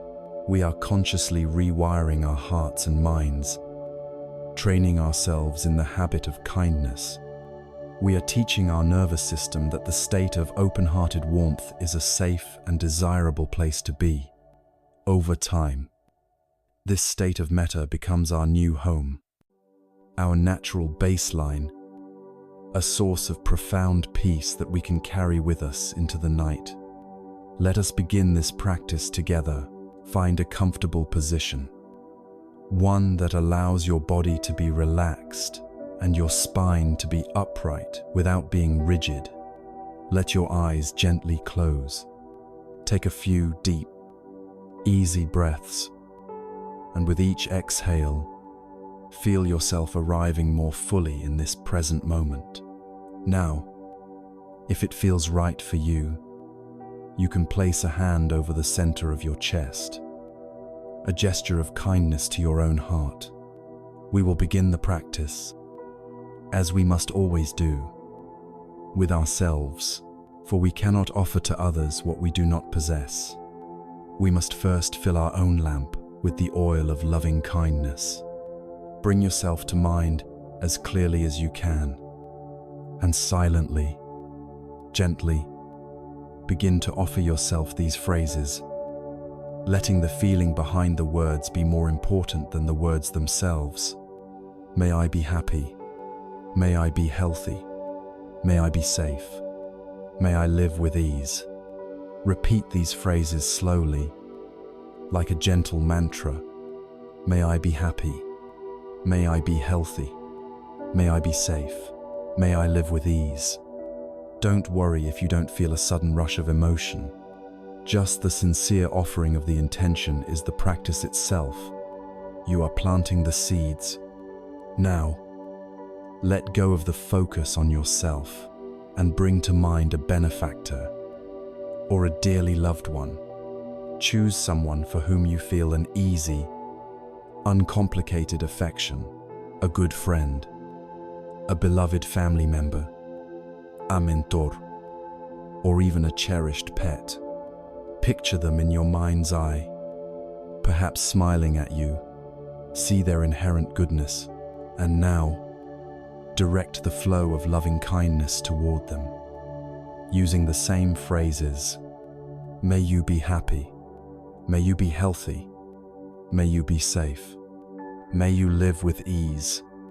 As you repeat the phrases, let your heart extend its warmth to this being, sincerely wishing for their well-being and their flourishing. May you be happy. May you be healthy. May you be safe. May you live with ease. Rest in this feeling of simple, warm connection for a few moments. Next, we will stretch the muscle of the heart a little further. Gently let go of the image of your loved one and bring to mind a neutral person. This is someone you see in your daily life, but for whom you feel no strong emotion, either positive or negative. It could be the person who checks you out at the grocery store, a neighbor you pass on the street, or the mail carrier. Bring their face to mind And now, recognize that this person, just like you, and just like your loved one, also wishes to be happy. They too have their own hopes, dreams, fears, and struggles. Seeing them now as a full human being, extend the same phrases of metta to them. May you be happy. May you be healthy. May you be safe. May you live with ease. This stage is powerful because it begins to break down the walls of indifference we build around ourselves, helping us to see the humanity in everyone we encounter. Now, for the most challenging and perhaps most transformative stage of the practice, gently let go of the image of the neutral person. And if you feel ready, bring to mind a person with whom you have some difficulty. It is wise to start with someone who presents only a mild challenge, not the person who has caused you the greatest pain. Bring their image to mind and acknowledge any feelings of hurt or resentment that may arise. Hold those feelings with compassion, and then see if you can recognize that this person too, underneath their difficult behavior, is a being who is suffering and who, in their own way, is seeking happiness. Including them in this circle of well-wishing is not about condoning their actions. It is a gift of peace you give to yourself, an act of releasing the hot coal of your own anger. With whatever sincerity you can muster, offer them the phrases, may you be happy, may you be healthy, may you be safe, may you live with ease. Do not force it. Just the gentle intention to include them is a profound act of healing. Finally, we expand our awareness to its widest possible circle. Let go of any single individual and imagine the feeling of loving kindness you have been cultivating now, radiating out from your heart like a warm, golden light. Let this light fill the room you are in. Then let it expand, touching everyone in your building, in your neighborhood, in your city. Let it continue to radiate outward to all people in your country and to all people across the entire planet. Extend this metta to all animals, birds, insects, to the beings in the oceans and the skies. Extend it to all beings, seen and unseen, in all directions of space. Hold all of life in your heart and offer the final, boundless prayer. May all beings everywhere be happy. May all beings everywhere be healthy. May all beings everywhere be safe. May all beings everywhere live with ease. Rest in this state of boundless, loving connection for as long as you like. This practice is a powerful form of spiritual protection. As illustrated in a famous story from the Buddha's time, a group of monks went into a deep forest to meditate for the rainy season. The forest, however, was inhabited by powerful tree spirits who were angered by the monks' presence. The spirits began to torment them, creating terrifying noises, appearing in frightful forms, and making it impossible for the monks to find any peace. Distraught and afraid, the monks fled the forest and returned to the Buddha for help. They expected him to give them a magical amulet, a protective chant, or perhaps to tell them to find another, safer forest. Instead, the Buddha taught them the discourse on loving kindness, the Metta Sutta. He told them, go back to that same forest, but this time, do not go with fear. Go armed with only one weapon, the power of unconditional, radiant loving kindness. He instructed them to permeate the entire forest with metta, sending wishes of well-being not just to each other, but to all creatures, and and especially to the hostile spirits themselves. The monks followed his instructions. As they sat and filled the forest with this powerful, positive energy of goodwill, a remarkable transformation occurred. The hearts of the tree spirits were softened. Their hostility melted away in the face of such relentless warmth, and they not only ceased their tormenting, but they became the monks' fierce protectors for the remainder of their stay. The lesson is profound. Metta is not a passive, sentimental feeling. It is a powerful, active force that does not fight darkness, but simply replaces it with light. It changes the inner environment so profoundly that it can transform our experience of the outer world.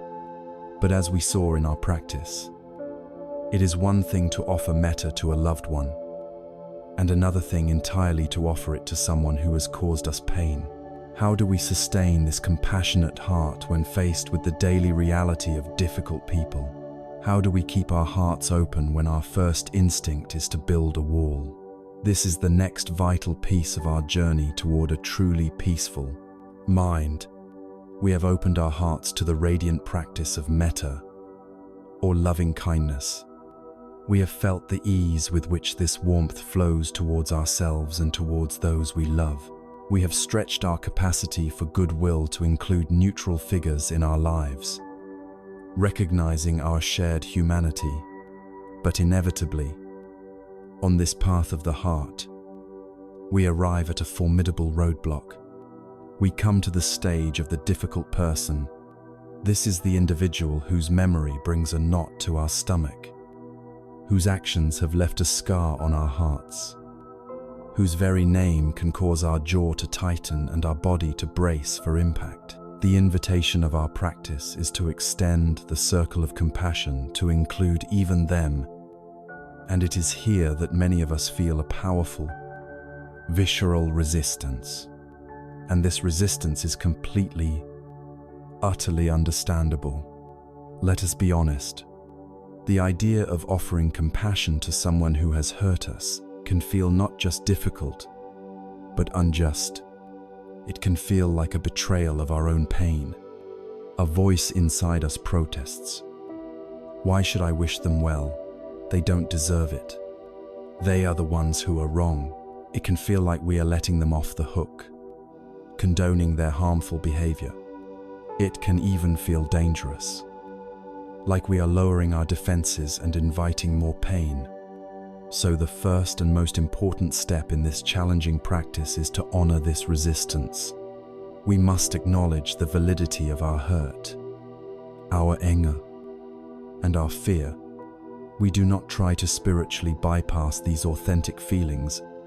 We are not aiming for a superficial, saintly sweetness. Instead, we are embarking on a profound alchemical process, one that seeks not to ignore our pain, but to transform it into a source of our own liberation. The key to this transformation lies in a radical shift of perspective. We must learn to look at the difficult person with new eyes, to see something beyond the hurtful actions and words that define our relationship with them. We must become detectives, not of their crimes against us, but of the inner poverty that motivates their behavior. The wise traditions have long taught a simple truth: hurt people hurt people. Healthy, happy, and whole individuals do not go around causing harm. Destructive behavior is almost always a symptom of a deep inner suffering.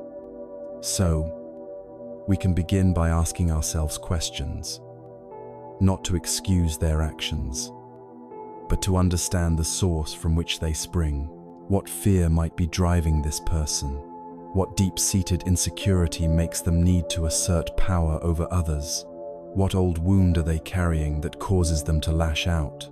What level of ignorance or confusion are they trapped in, that they believe their harmful actions will bring them happiness or relief?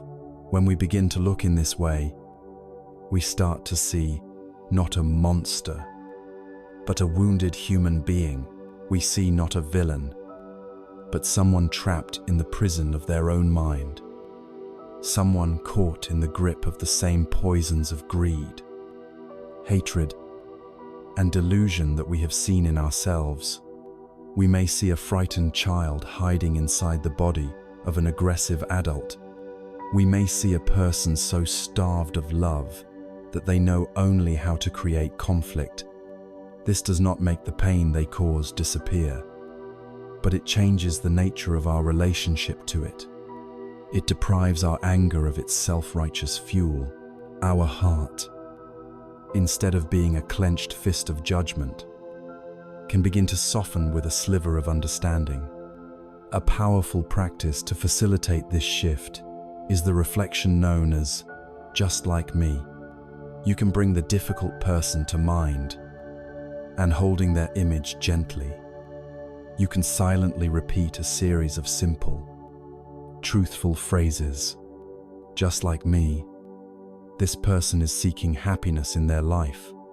Just like me, this person is trying to avoid suffering.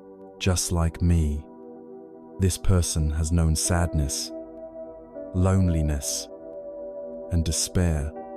Just like me, this person has been hurt by others. Just like me, this person has made mistakes. Just like me, this person is learning about life. This practice is not an affirmation of their behavior. It is a radical reaffirmation of their humanity. It systematically dismantles the wall of otherness that separates us from them, a wall that is the very foundation of hatred and conflict. It places you both on the common ground of the human condition, with all its fragility, confusion, and shared longing for peace. It is absolutely critical at this point to make a distinction that will protect your heart and preserve your integrity. Offering compassion to a difficult person does not mean you must condone their actions. It does not mean you must forget what happened, trust them, or even have them in your life. You can have profound compassion for someone and simultaneously have very clear and firm boundaries with them. You can wish them well from a great distance. Forgiveness and compassion are, in this context, primarily internal practices. They are for you. They are about you deciding that you will no longer carry the hot coal of hatred in your own heart. It is the recognition that your resentment binds you to them with a toxic, energetic cord. It forces you to carry them with you, giving them free rent in the most precious real estate you own, your own mind. Cultivating compassion is the act of cutting that cord, not for their sake, but for yours. It is the ultimate act of reclaiming your own inner peace. The life of the Buddha provides the most powerful and extreme example of this principle in the story of his encounter with the serial killer. Angulimala, whose name meant finger necklace, was a terrifying figure who haunted the forests of Kosala. He had vowed to kill 1,000 people, and as a gruesome tally, he would cut off a finger from each victim and wear it as a garland around his neck. He had 995 fingers. The villagers were paralyzed with fear. When the Buddha announced his intention to walk through that same forest, his disciples and the local king pleaded with him not to go, but the Buddha, with his characteristic calm, proceeded alone, deep in the forest. Angulimala saw the Buddha approaching and was delighted. Here was his final victim. He drew his sword and began to run. But a strange thing happened. Though the Buddha was only walking at a normal pace, Angulimala, running with all his might, could not catch up to him. Exhausted and bewildered, he screamed out, "Stop! Monk, stop!" The Buddha, continuing to walk calmly, turned his head and replied, "I have stopped." Angulimala, It is you who have not stopped. Angulimala was stunned by this cryptic reply. What do you mean? He asked. The Buddha explained, I have stopped forever from doing violence to any living being. I have laid down the sword. You have not stopped. You are still trapped in the endless cycle of violence and hatred. In that moment, the Buddha was not seeing a monster. He was seeing a being trapped in a state of profound suffering and ignorance. He was looking past the 999 fingers and seeing the tormented heart.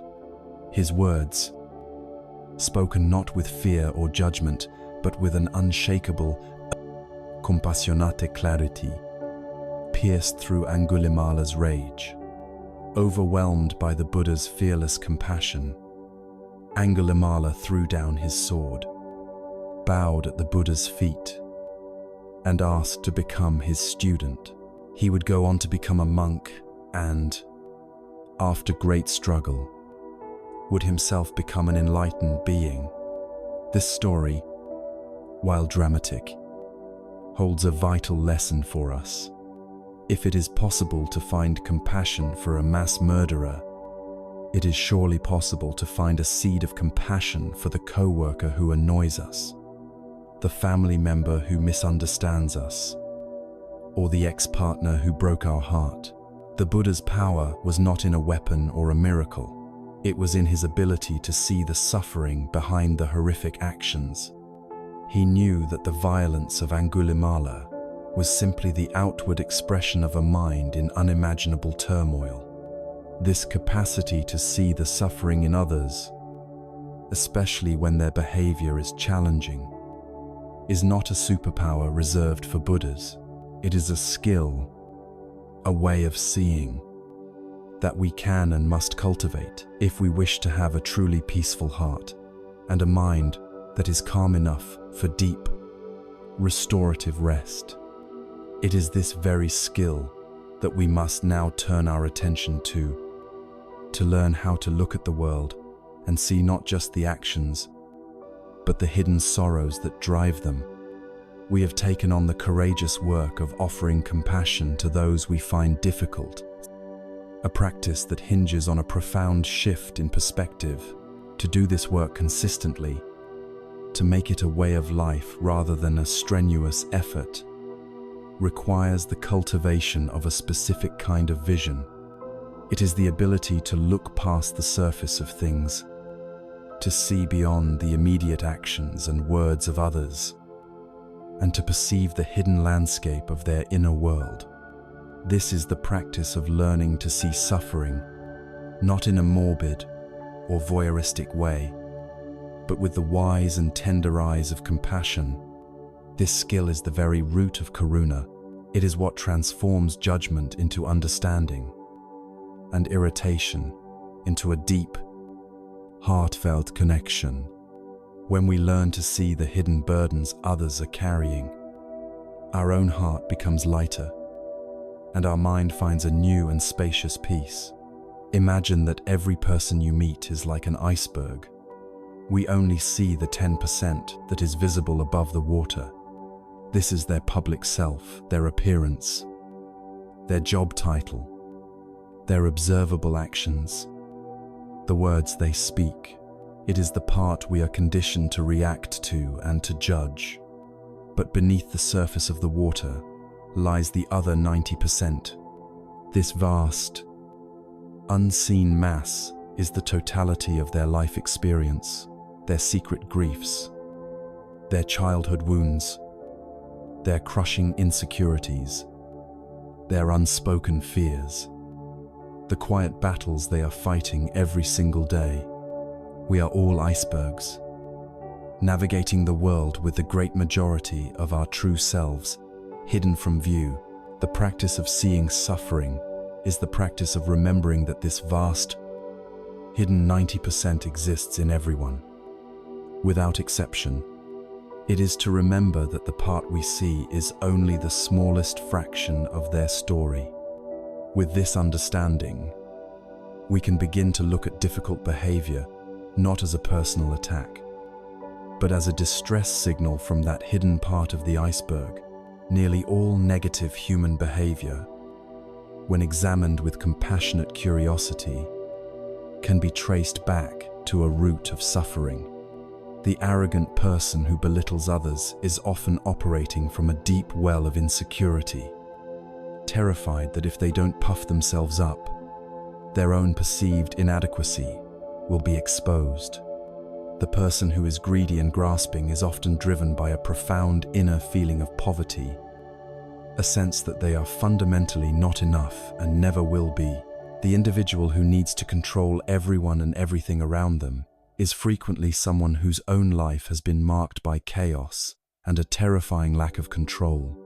The person who lashes out in anger is almost always reacting to a perceived threat, defending a place within them that feels deeply hurt and vulnerable. This is not about excusing harmful actions. It is about understanding them.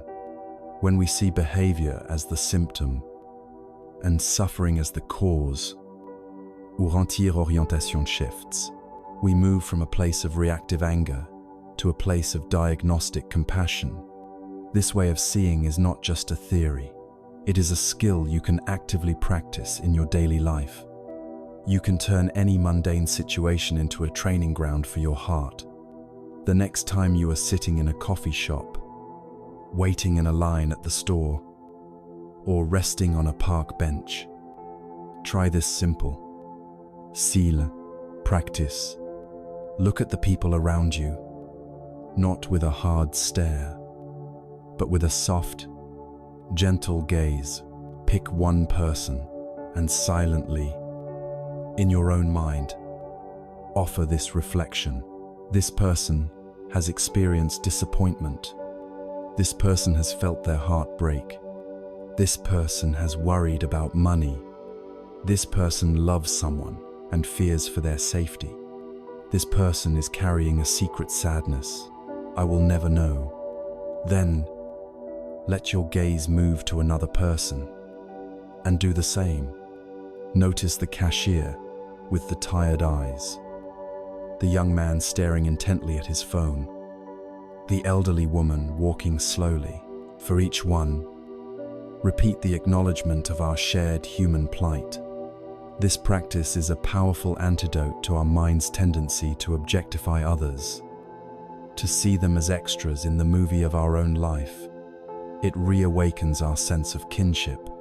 With each person, you are reinforcing the truth. They are not separate from you. Their desire for happiness and their fear of pain is just like yours. In our modern world, this skill is more vital than ever because we are inundated with illusions to the contrary. Social media platforms, in particular, are masterful engines for hiding suffering. They present us with endless, scrolling museums of curated perfection.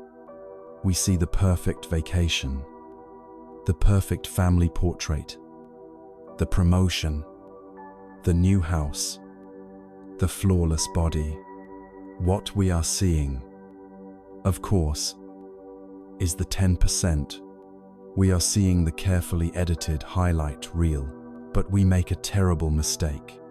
We compare their curated highlight reel to our own raw, unedited, behind-the-scenes footage, which is filled with doubt, boredom, frustration, and messiness. This constant comparison creates a profound and painful illusion that we are the only one who is struggling, that everyone else has life figured out. It breeds a sense of inadequacy and isolation, which are themselves forms of deep suffering. To see with compassionate eyes means to look at a perfect photo online and to consciously remember behind this image is a full human being who has fears, who has bad days, and who is also just trying to navigate this complicated life. Let's bring this practice into a very concrete, everyday scenario. Imagine you are driving and another car suddenly cuts you off, forcing you to slam on your brakes. The immediate, visceral reaction is a surge of adrenaline and anger. Your mind instantly creates a story. That person is a selfish, reckless jerk. They have no consideration for anyone else. Your body is tense. Your heart is pounding. And you carry that ball of angry energy with you for the next several miles. Maybe even for the rest of an hour. Now, let's try the compassionate pivot. After the initial shock, you can consciously choose to invent a different story. You don't have to believe it is true. You are simply offering it to your own mind as an alternative. Perhaps the driver is a father who just received a call that his child has had an accident at school, and he is driving through a blur of panic. Or perhaps it is a woman who just lost her job and is replaying the terrible meeting in her head, not even aware of her own driving. Or maybe the person behind the wheel is on their way to a chemotherapy appointment, feeling sick and terrified. What happens to your body when you introduce these possibilities? The tension in your shoulders might soften. Your grip on the steering wheel might loosen. The hot fire of anger in your chest is replaced by a potential for empathy. The story of a jerk who disrespected me is replaced by the story of a suffering human being who might be having the worst day of their life. Which story feels better to live inside? Which story is more conducive to a peaceful heart? The truth is, you will never know the driver's real story. But the purpose of the practice is not to be right. The purpose is to give your own mind the gift of peace. You choose the compassionate story not for them, but for you. It is a powerful form of mental hygiene. Every day, we have dozens of these small opportunities to practice. With the brusque cashier, the noisy neighbor, the demanding boss, each time we choose to look for the suffering behind the action. We are choosing peace over agitation. We are choosing connection over separation.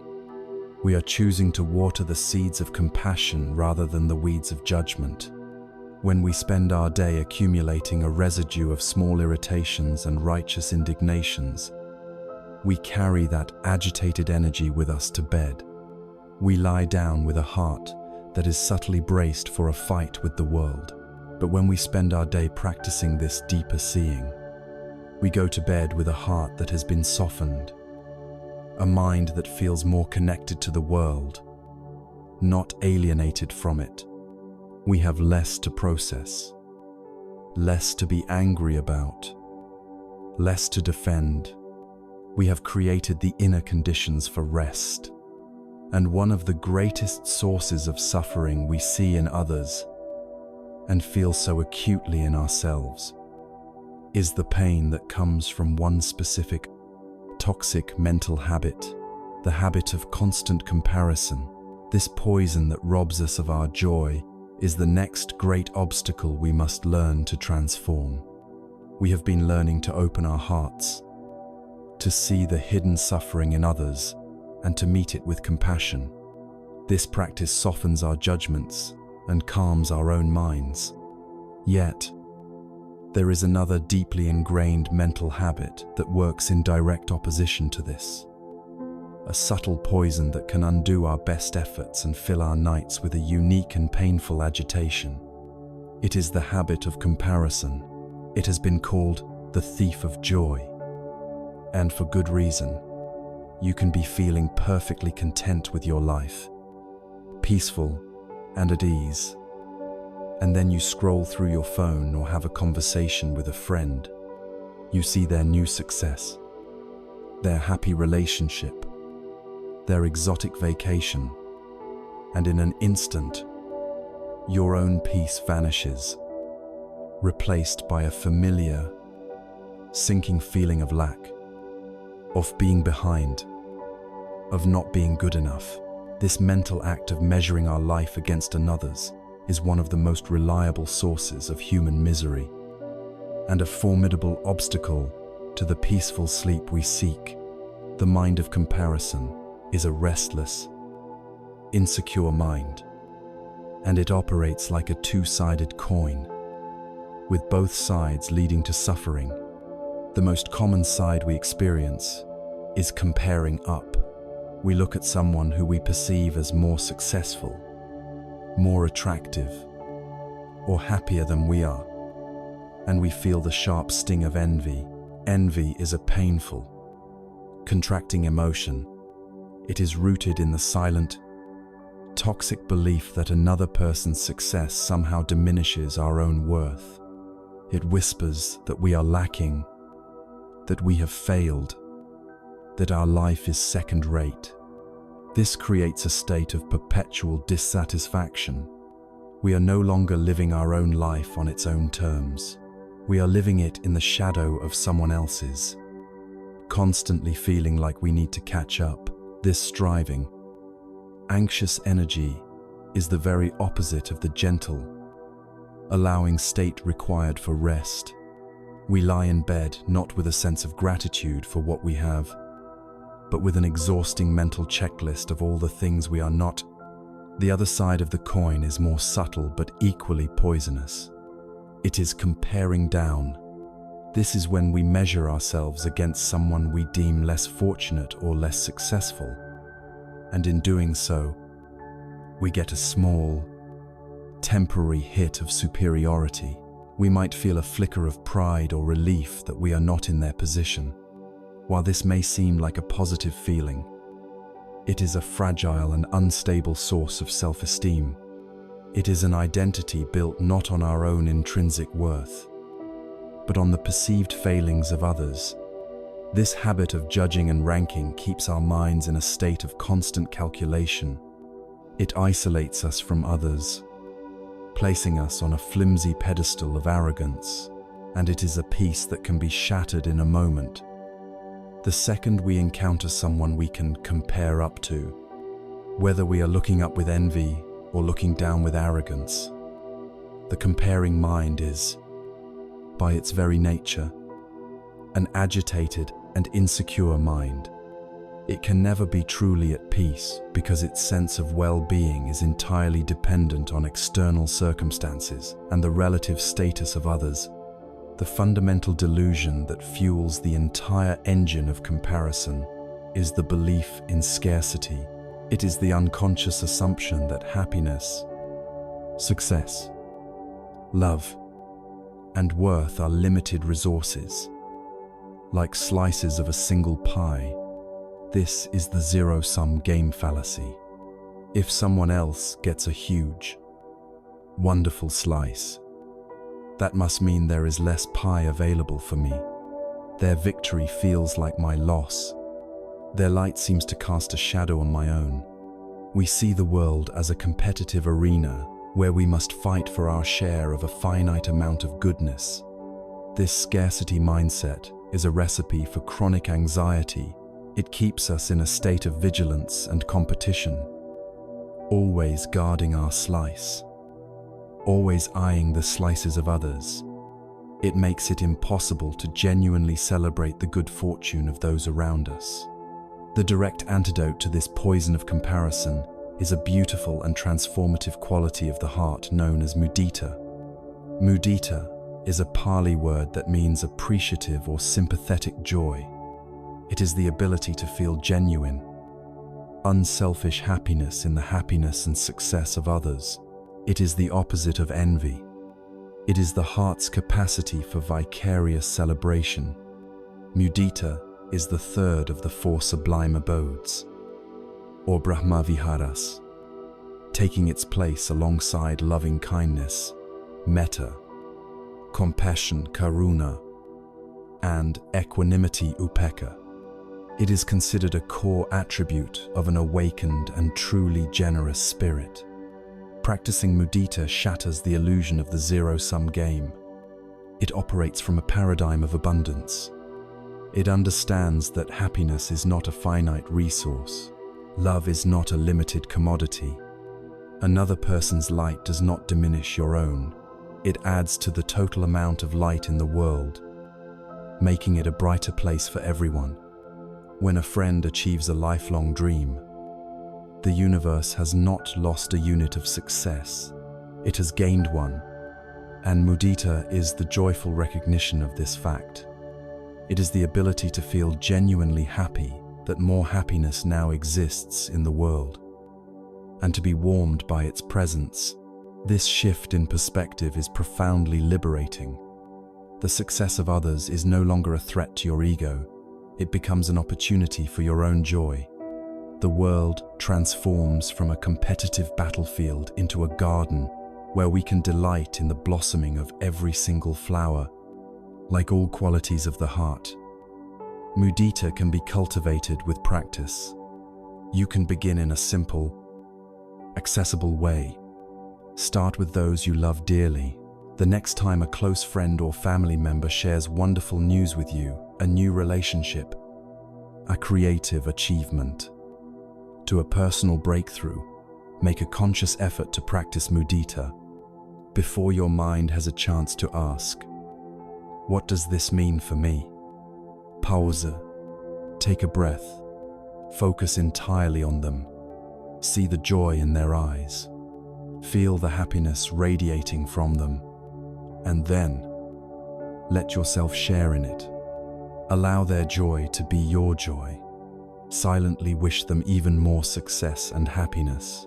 Savor the warm, expansive feeling of genuine celebration. As you become more skilled, you can expand the circle. You can practice mudita with strangers. When you see a young couple laughing together on the street, feel a flicker of joy for their connection. When you see a child playing with uninhibited delight, let their simple happiness touch your own heart. When you read a story about someone's incredible act of kindness or achievement, allow yourself to be inspired and gladdened by it. You are training your mind to look for and resonate with the joy that is already present all around you. What do we do when the powerful habit of envy inevitably arises first? We do not judge ourselves for it. Envy is a deeply conditioned human response. We can meet the feeling of envy with the same mindfulness we have been cultivating. There is the feeling of envy. I see you. We acknowledge its presence without being consumed by it. Then, we can gently pivot. We can use the arising of envy as a reminder, a bell of mindfulness, prompting us to intentionally practice mudita. We can look at the person whose success has triggered our envy and say to ourselves, "They have worked hard for this. This happiness is a result of their efforts. May they enjoy it fully. May their happiness continue." We can even use their success as a source of inspiration, a demonstration of what is possible, rather than as a weapon to beat ourselves with. There is a story of two gardeners who lived side by side. The first gardener was deeply content, taking simple pleasure in tending to his plants. The second gardener, however, became obsessed with the first gardener's plot. He saw that his neighbor's roses were fuller, his vegetables were larger, consumed by comparison and envy. The second gardener lost all joy in his own work. He spent his days peeking through the fence, feeling bitter and inadequate. His own garden began to suffer from his neglect and his sour disposition. One day, a wise old woman was visiting and found him stewing in his resentment. He complained to her about the injustice of his neighbor's success. The old woman listened patiently and then said, "Come with me." She led him up a small hill that overlooked both their properties. From this higher vantage point, the fence between the gardens disappeared. The two plots flowed together, appearing as one single, large, and stunningly beautiful landscape. "You see," she said, "from here, there is no your garden and his garden. There is only one great beauty, and you both are its creators. His success does not diminish your garden. It contributes to the beauty of the whole world that you both share. In that moment, the gardener's perspective shattered. He realized his envy had been based on a false sense of separation. He went back down the hill, and for the first time, he celebrated the beauty of his neighbor's garden. And in doing so, his own joy and love for his work returned, 100 times stronger. This is the promise of mudita. It is the practice of climbing that hill and seeing the bigger picture. It allows us to lay down the heavy, toxic burden of comparison and to pick up the light, joyful practice of celebration. When we can end our day, not by taking an inventory of our own perceived inadequacies, but by reflecting on the moments of joy and success we witnessed and shared in, our hearts are filled with a very different kind of energy. We go to bed not with the contracting bitterness of envy, but with the expansive warmth of a heart that knows how to rejoice. And this ability to rejoice, to feel happy for others, is rooted in the dawning recognition of a profound truth that we are not, in fact, separate at all. Our lives, our joys, and our sorrows are all deeply, mysteriously, and beautifully interwoven. We have practiced turning the heart towards joy, learning to celebrate the successes of others as a way of enriching our own inner world. This practice of mudita, or appreciative joy, begins to wear away at the illusion that we are all separate, competing entities. It opens a doorway to a far more profound and comforting truth, a truth that strikes at the very root of the anxiety, alienación, and loneliness that plague so many of our sleepless nights. This is the teaching of interbeing. It is a key that unlocks a new way of seeing the world, one in which you are not a fragile, isolated self facing a vast and indifferent universe, but rather a vital, inseparable, and cherished part of a magnificent, interwoven whole. The feeling of being a separate self is one of the primary sources of our suffering. We feel that I am in here, and the rest of the world is out there. This I feel small, vulnerable, and ultimately alone. It carries the immense burden of its own past and the terrifying weight of its own future. It is this isolated self that lies awake at night, feeling cut off and solely responsible for navigating the endless challenges of life. But the great wisdom traditions, particularly as articulated by the Vietnamese Zen master Thich Nhat Hanh, tell us that this feeling of separation, however convincing it may be, is a profound illusion. Thich Nhat Hanh coined the word interbeing to describe the true nature of reality. The teaching is simple, but its implications are bottomless. To be is to interbe. Nothing in this cosmos can exist by itself. Everything can only exist in profound, intimate relationship with everything else. To understand this, let us look deeply at a simple object, something you might see every day, a single sheet of paper.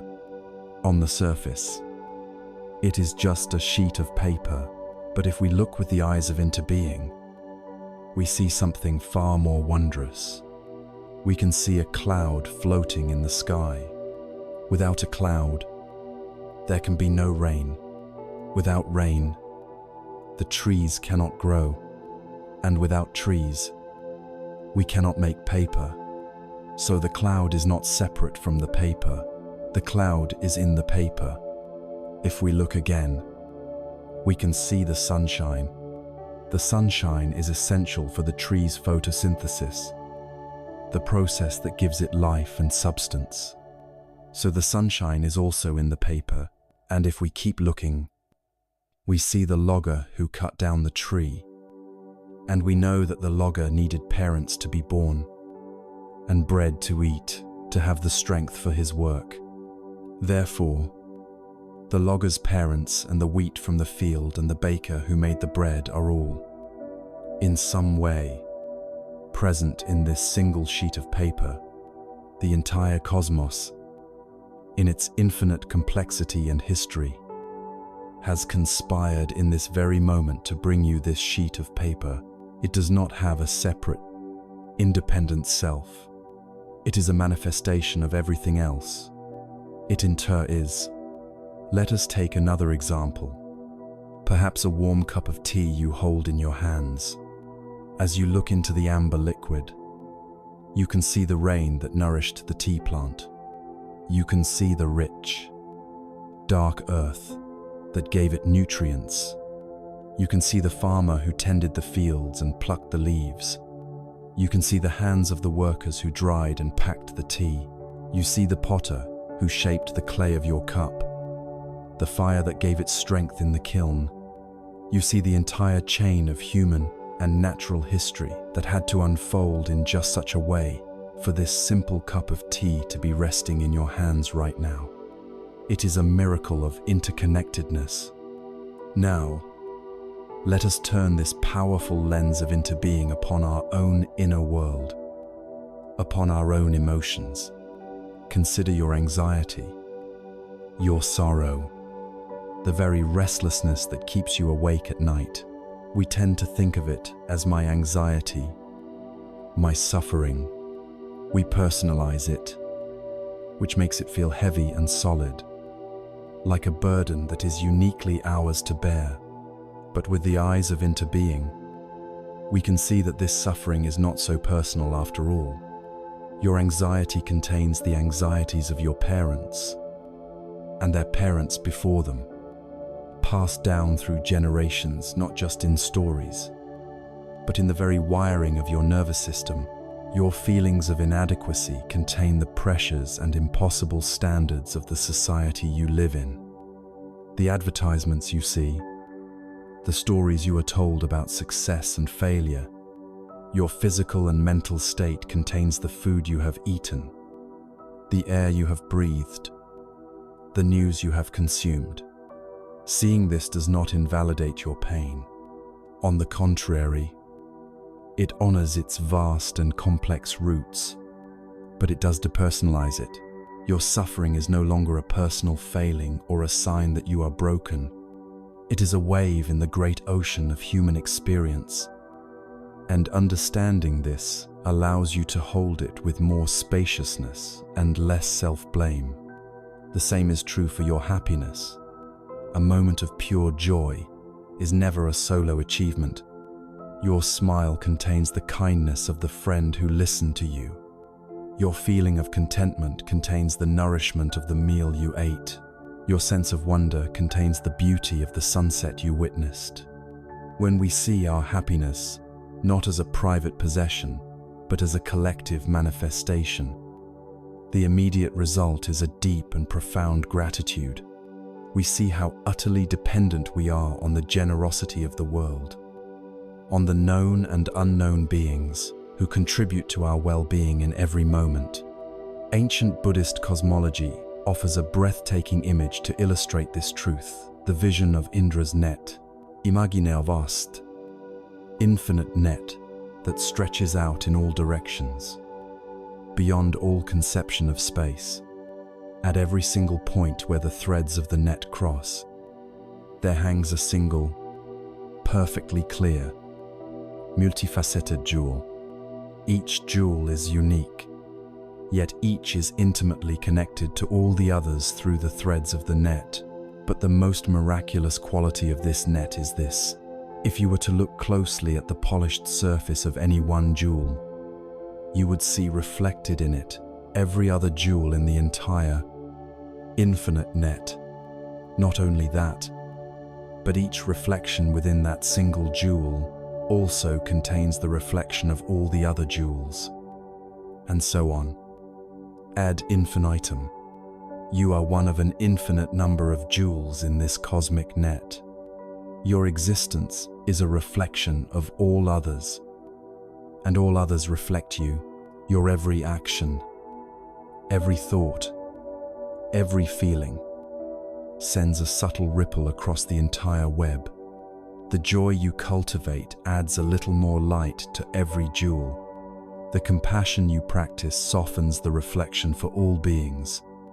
When you truly take in the meaning of this image, the feeling of loneliness becomes a conceptual impossibility. How can you be alone when you contain everything, and everything contains you?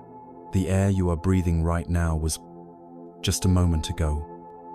The breath of a plant, the carbon atoms that make up your body, were forged in the heart of a star that exploded billions of years ago. You are not a visitor on this planet.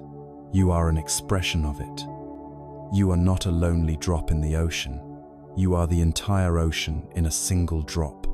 This understanding is the ultimate ground for a peaceful mind. The small, anxious, separate ego, the one that frets and strives and worries all night, begins to relax its frantic grip. It sees that it is not solely in charge. It sees that it is being held, supported, and nourished by the entire universe. There is a sense of belonging that is deeper than any social connection, a sense of safety that is not dependent on external circumstances. You are a part of a vast, intelligent, and interconnected process. You can trust this process. You can afford to rest. And when we truly rest in this understanding of our profound interconnectedness, our personal dramas and anxieties become less monumental. We can hold our own life, with all its joys and sorrows, with a new kind of balance, a wide and spacious peace that is not easily shaken. This unshakable peace has a name. It is equanimity, and it is the next sublime state of heart we are invited to explore. We have journeyed to a place of profound connection, seeing ourselves not as isolated fragments, but as jewels in the vast, shimmering web of interbeing. This understanding that we are deeply held and supported by the universe begins to loosen the tight grip of the anxious, separate self. It prepares us for the cultivation of the last of the four sublime abodes, a quality that is perhaps the crowning jewel of a peaceful mind and the ultimate foundation for deep, restorative sleep. This quality is upekkha, a Pali word usually translated as equanimity.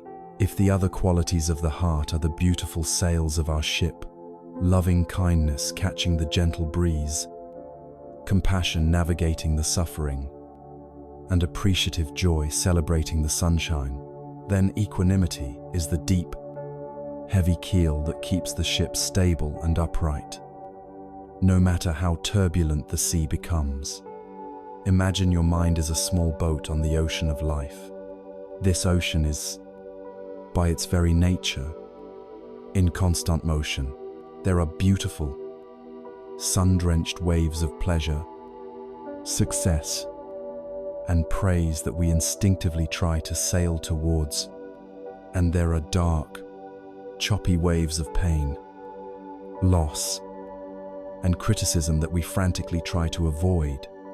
Our entire life is often spent in this reactive state, constantly adjusting the rudder, tacking the sails, filled with anxiety about the coming waves and disappointment about the waves that have passed. This is an exhausting way to live, and it is why our minds are so agitated at night, still trying to navigate the memory of the day's ocean. Equanimity is the discovery that there is a place of perfect stillness, not on the surface, but in the deep. It is the practice of developing a profound inner balance that allows us to ride the waves of life with a steady heart and an unshakable peace. It is absolutely crucial to understand what equanimity is not because of its quality of stillness. It is often confused with indifference, detachment, or apathy. but it is the furthest thing from these cold, closed-off states. Indifference is a form of aversion, a shutting down of the heart. It is a defense mechanism that says, "I don't care," in order to avoid being hurt. It is a sterile, lifeless state. Upekkha, or true equanimity, is the opposite. It is not a closing down, but a radical opening up. It is the heart and mind becoming so vast, so spacious, and so stable that they can hold everything that life presents without being thrown off balance. It is the product not of a lack of care, but of a profound, penetrating wisdom. It is a warm, tender, and all-embracing balance that is rooted in love and understanding. The traditional teachings describe this practice as learning to remain steady in the face of the 8 worldly winds. These are the unavoidable pairs of opposites that blow through every human life, constantly threatening to push us off course. The first pair is gain and loss. This refers not just to material possessions, but to everything we acquire and lose: a job, a relationship, physical health, a particular status. Our minds are conditioned to grasp tightly at gain and to recoil in fear from loss, creating a constant state of anxiety. Equanimity is the ability to experience both the joy of gain and the sorrow of loss with a steady heart, knowing that both are, by their nature, temporary. The second pair is praise and blame. Our egos are so sensitive to the opinions of others. We crave praise, and we can be utterly devastated by blame or criticism. We can spend hours replaying a single compliment or stewing over a single insult. Equanimity is the wisdom that understands that the opinions of others are fleeting and often have more to do with their own state of mind than with our true nature. It is the ability to hear both praise and blame without letting either one define our sense of self-worth. The third pair is fame and disrepute. This relates to our public reputation, how we are seen in the world. We long for a good reputation, for fame and recognition, and we dread being misunderstood, disliked, or spoken of poorly. This creates a deep-seated social anxiety, a constant monitoring of how we are perceived. Equanimity is the freedom that comes from anchoring our sense of value internally, so that the shifting winds of public opinion cannot capsize us. And the final, most fundamental pair is pleasure and pain. This refers to the entire spectrum of our sensory and emotional experience. Our nervous system is hardwired to seek pleasure and avoid pain.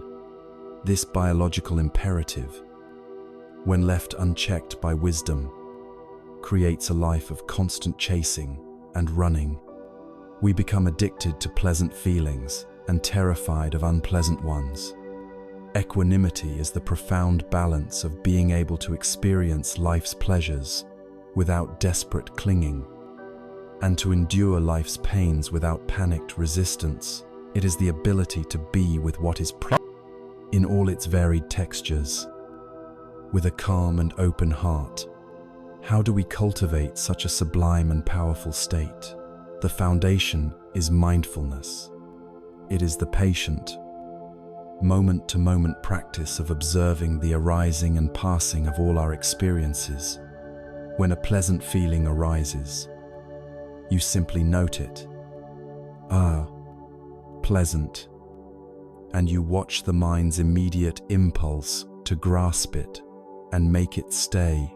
When an unpleasant feeling arises, you note, ah, unpleasant. And you watch the mind's impulse to push it away. In this simple, non-judgmental observation, you begin to see the reactive mechanism of your own mind with great clarity. By not immediately acting on these impulses, you are weakening their power. You are creating a space between the stimulus of the world and your response. In that space, wisdom and balance can grow. Another powerful tool is to consciously widen your perspective. When you are caught in the middle of one of the worldly winds, you've been criticized at work. For example, the experience can feel all-consuming. The practice is to mentally zoom out.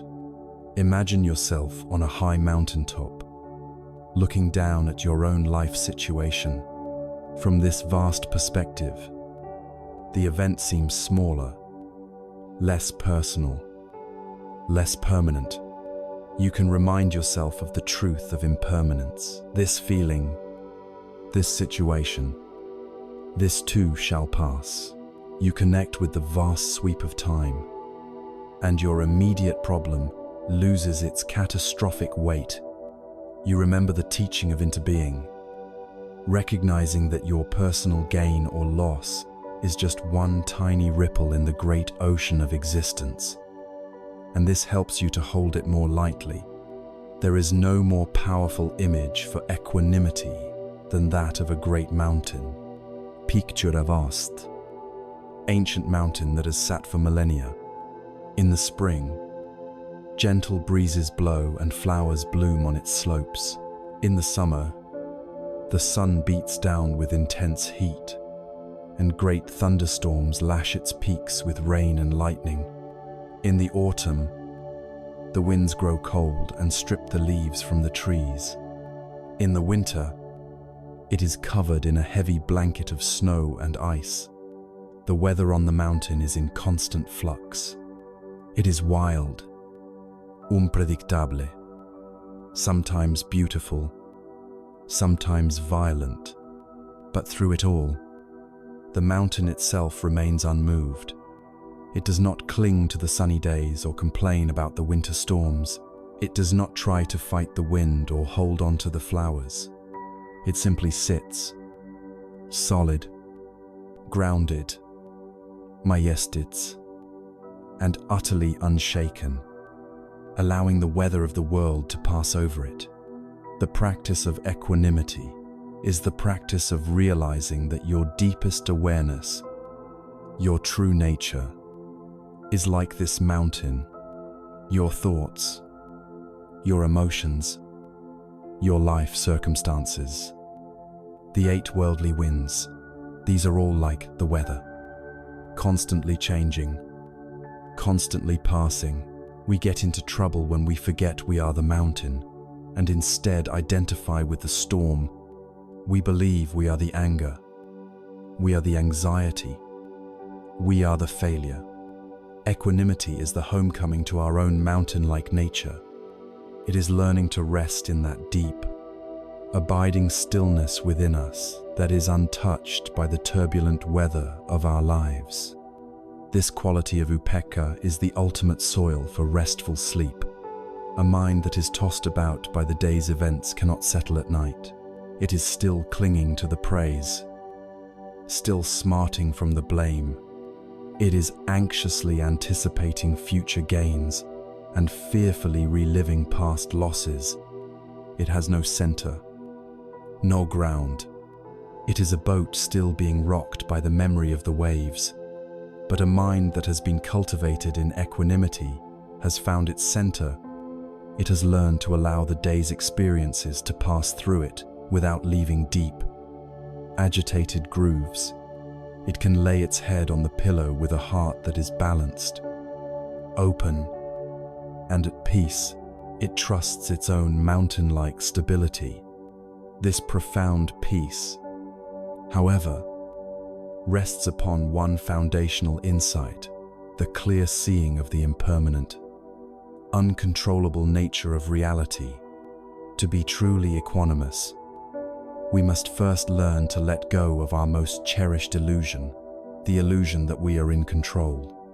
We have arrived at a place of profound inner balance, learning to stand like a great mountain amidst the shifting winds of life. This quality of equanimity, this upekkha, is a peace that comes from a deep and knowing wisdom. But what is the core of this wisdom? It is the clear seeing of a fundamental truth about the universe and a corresponding release of our most deeply ingrained and exhausting habit, the habit of trying to control the uncontrollable. So much of the anxiety that robs us of our peace, and especially of our sleep, comes from one single, the futile project, the project of trying to manage the entire universe. We lie awake at night, our minds spinning, acting as the frantic CEOs of our own lives, micromanaging 1,000 variables that were never in our power to begin with. The final step toward the unshakable peace of equanimity is to learn the graceful, liberating art of letting go. Imagine you are walking through life with your hands clenched into tight, white-knuckled fists. In one fist, you are gripping the future, trying to force it into the shape you desire, trying to guarantee success and prevent all possibility of failure or pain. In the other fist, you are gripping the people in your life, trying to control their opinions of you, their feelings, their choices. You are also gripping the past, holding on to your regrets and replaying your mistakes. And you are gripping the present, trying to hold on to fleeting moments of pleasure and push away any hint of discomfort. This constant state of gripping is exhausting. It is a state of perpetual tension, of strain, of resistance to the natural flow of life. And we wonder why we are so tired. We wonder why we cannot soften into sleep. It is because, even in the dark, we have not unclenched our fists. This relentless drive to control stems from a deep-seated fear. We believe that if we just plan enough, worry enough, and manage enough, we can create a fortress of certainty around ourselves and our loved ones, protecting us from the inherent unpredictability of existence. But this strategy is based on a profound misunderstanding, and it leads to a terrible paradox. The more we try to control life, the more anxious and out of control we feel. Why? Because reality continually refuses to cooperate with our plans. People don't behave as we want them to. The future unfolds in ways we never imagined. Our bodies age and change against our will. Each time reality asserts its own sovereign nature, our sense of control is threatened, and our anxiety spirals. We redouble our efforts, gripping even tighter, and the cycle of tension and frustration deepens.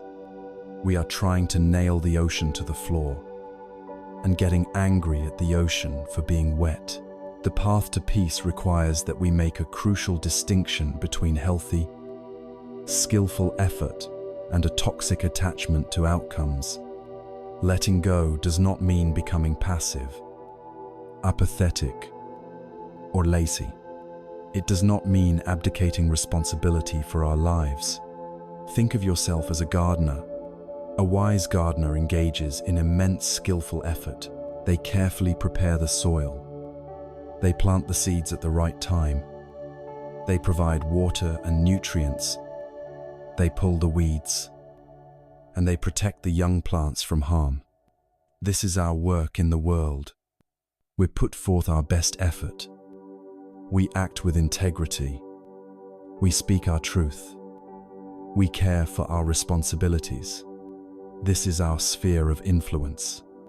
Toxic attachment, on the other hand, is when the gardener, having done all their work, then tries to control the ultimate outcome.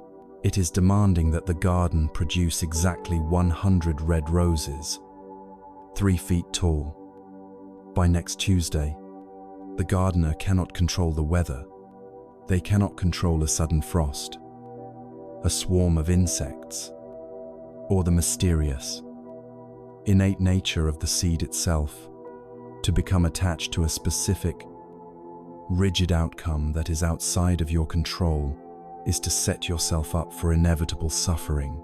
The wisdom lies in doing your part with diligence and love, and then surrendering the results to the larger forces of life. It is the peace of knowing you have done all that you can do, and then allowing life to do its part.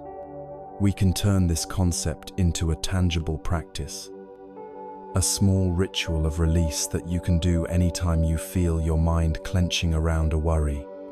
Find a quiet moment. Bring to mind something you are currently trying to control the outcome of a project, another person's decision, your own sleeplessness. Now, imagine that you are holding this entire situation tightly in the palm of your hand. Form a physical fist. Feel the tension in your fingers, your hand, your forearm. Feel the strain and the tightness that this act of holding on creates. This is the energy of control. Stay with that feeling for a moment. Now, very slowly, very intentionally, begin to open your hand. Imagine you are uncurling your fingers one by one. Feel the immediate release of tension in your muscles. As your palm opens, visualize that worry perhaps as a trapped bird or a dark stone now resting there, no longer held captive. And then, with a gentle out-breath, turn your palm over and let it go. Watch it float away, dissolving into the vastness of space. You are not letting it go because the problem is solved. You are letting it go because you are choosing to no longer be its prisoner. You are releasing the burden of control and trusting that you can handle whatever comes. The wisdom of this approach is beautifully captured in the parable of a person navigating a great river in a small boat. The boat is your life, and the river is the unceasing flow of time and circumstance. In the boat with you is a paddle. The paddle is your skillful effort. You can use it. You can paddle to steer away from the rocks of danger or the whirlpools of despair. You can guide your boat toward the shore to rest, or keep it aimed toward your destination. Using the paddle is your responsibility. However, you cannot control the river itself. You cannot control the speed or the direction of its current. You cannot control its depth or its width. The river has its own immense power and its own innate course. A foolish boater, driven by ego and fear, would try to fight the river. They would paddle furiously against the current, trying to force the river to bend to their will.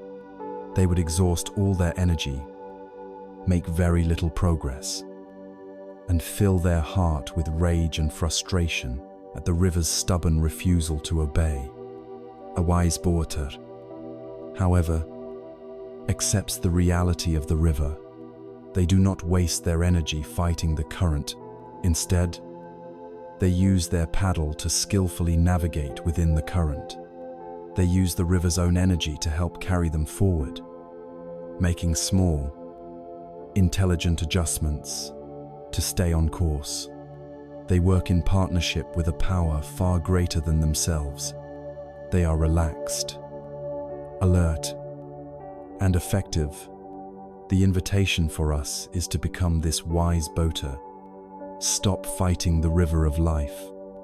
Learn to paddle skillfully within its powerful, mysterious, and ever-changing flow. When we practice this release, when we unclench the fist of our mind, something miraculous happens. We do not fall into chaos. We fall into spaciousness. Our mind, which was once cramped and cluttered with anxious planning, strategic calculations, and worried rehearsals, suddenly has room. It can breathe. A quiet settles in. It is in this open, non-controlling, spacious state of mind that peace naturally arises. We discover that the rest and tranquility we were trying so desperately to control and manufacture cannot be seized.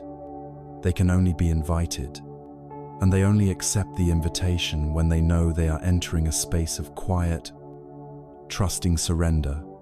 By letting go of the illusion of control, we create the perfect inner conditions for sleep to arrive, not as a prize we have won, but as a gentle guest who has finally found a peaceful and welcoming home. The courage to truly let go in this way is rooted in a deep trust in the very nature of reality, a trust that comes from understanding its most fundamental characteristic, that everything, without exception, is in a constant state of change. We have been exploring the path to a peaceful mind by learning to release our tight-fisted grip on the world, to let go of our need to control the uncontrollable. This surrender is an act of profound wisdom and courage, but what gives us the courage to finally open that hand? It is a deep, intuitive trust in the fundamental nature of reality itself.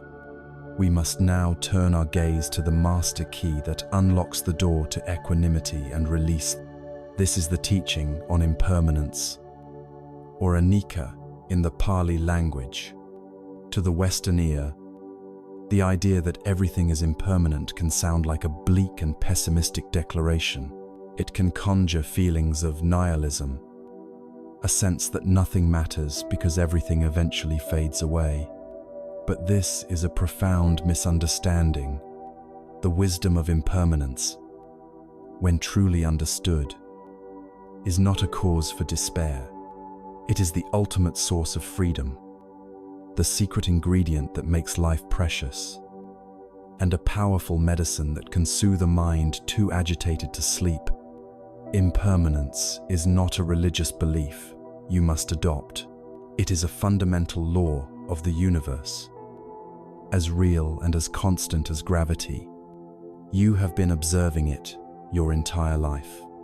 You see it in the turning of the seasons, as the vibrant life of summer gives way to the stark stillness of winter. You see it in your own body, as the face that looks back at you from the mirror slowly changes over the years. You experience it directly in your own mind, a powerful emotion, like anger or joy, arises, crests like a wave, and then inevitably subsides. A thought appears in your consciousness, unbidden, and a moment later, it has vanished. A sound enters your ear and then dissolves into silence. Nothing, absolutely nothing, is static. Everything that comes into being is destined to pass away. Everything is in a state of constant, dynamic flow. To resist this flow is to resist the nature of reality itself. And this resistance is the very definition of suffering. The first great gift that comes from embracing this truth is the transformation of our relationship to pain. When we are in the grip of physical pain, deep anxiety, or profound grief, our suffering is magnified by a terrifying thought: this will last forever. The pain feels solid, monolithic, and permanent. It feels as though our old happy self is gone for good, and this new, suffering self is our identity now. This fear of permanence is what can turn a difficult experience into an unbearable one. The wisdom of impermanence comes as a gentle, reassuring whisper in the midst of this storm. It says, "This too shall pass." It does not deny the reality of the pain, but it denies its permanence. It reminds us that no state is final. The storm of anxiety will eventually exhaust itself. The dark clouds of grief will eventually part to reveal the light again. The intensity of physical pain will ebb and flow. This knowledge infuses our darkest moments with a sliver of light, a sense of space. It gives us the strength to endure what feels unendurable, because we know, with a deep certainty, that we are in a river of experience, not a frozen lake. The current will carry us onward. Paradoxically, the second great gift of impermanence is that it makes all of our joyful and beautiful moments infinitely more precious. We have a tendency to take the good things in life for granted, but when we are deeply intimate with the truth of anicca, that habit begins to fall away. Imagine watching a breathtakingly beautiful sunset. Part of what makes the experience so poignant and so moving is the knowledge that it is fleeting. The vibrant colors will fade into darkness within minutes. If that perfect arrangement of light and color were to last forever, it would cease to be beautiful. It would just become the new, ordinary wallpaper of the sky. It is the transient nature of the sunset that urges us to be fully present for it, to drink it in with all of our senses. The same is true for all of our joys. This moment of connection with a loved one, this period of good health, this feeling of creative flow, this simple pleasure of a warm cup of tea, all of it is impermanent. Knowing this does not have to be a source of sadness. It can be a powerful call to presence. It urges us to not waste these precious moments by being lost in thought about the past or future. It invites us to truly arrive in our own lives, to cherish the good while it is here, not with a desperate clinging, but with a full and grateful heart. The classic images used to teach impermanence are those of a river and a cloud. The ancient Greek philosopher Heraclitus said, "You can never step in the same river twice. The river is always flowing, always changing. The water that touches your foot now is gone in an instant, replaced by new water. Our own lives are like this river. We are not fixed, solid entities. We are a process. The thoughts, feelings, and sensations that make up our sense of I are in a constant state of flux. To try and hold on to a particular version of ourselves or our lives is like trying to scoop up the river in our hands. It slips through our fingers. The practice is to learn to flow with the river, not to fight it. Or you can visualize a cloud drifting across a summer sky. A cloud has no fixed form. It is born from invisible vapor. It takes on a shape for a while, and then it transforms, morphing from one form to another until it eventually dissolves back into the formless sky, perhaps to fall as rain and begin a new cycle. Its very nature is to be in a state of ceaseless transformation. Our thoughts and feelings are like these clouds. They arise. They take a certain shape in our minds, and if we let them be, they will naturally dissolve. We cause ourselves suffering when we try to grab onto a fluffy, white cloud of happiness and keep it from moving, or when a dark storm cloud of sadness appears and we try to frantically push it out of our sky.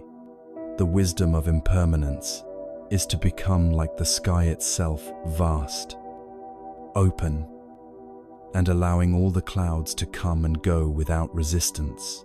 This deep understanding of impermanence is the secret fuel for a truly compassionate heart.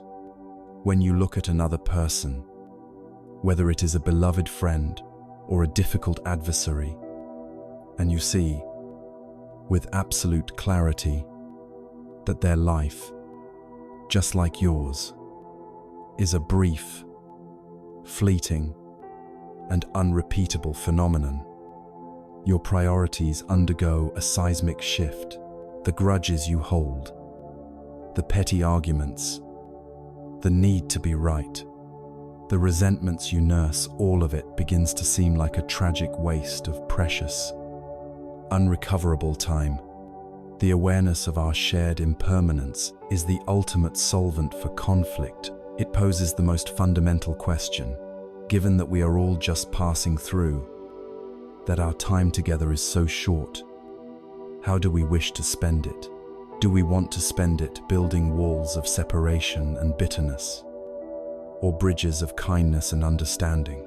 When you truly feel this in your bones, your heart naturally softens. You want to cherish the people you love with more presence and appreciation. You find more patience for the people who challenge you, seeing them also as transient beings caught in their own struggles. This is not a sentimental or philosophical idea.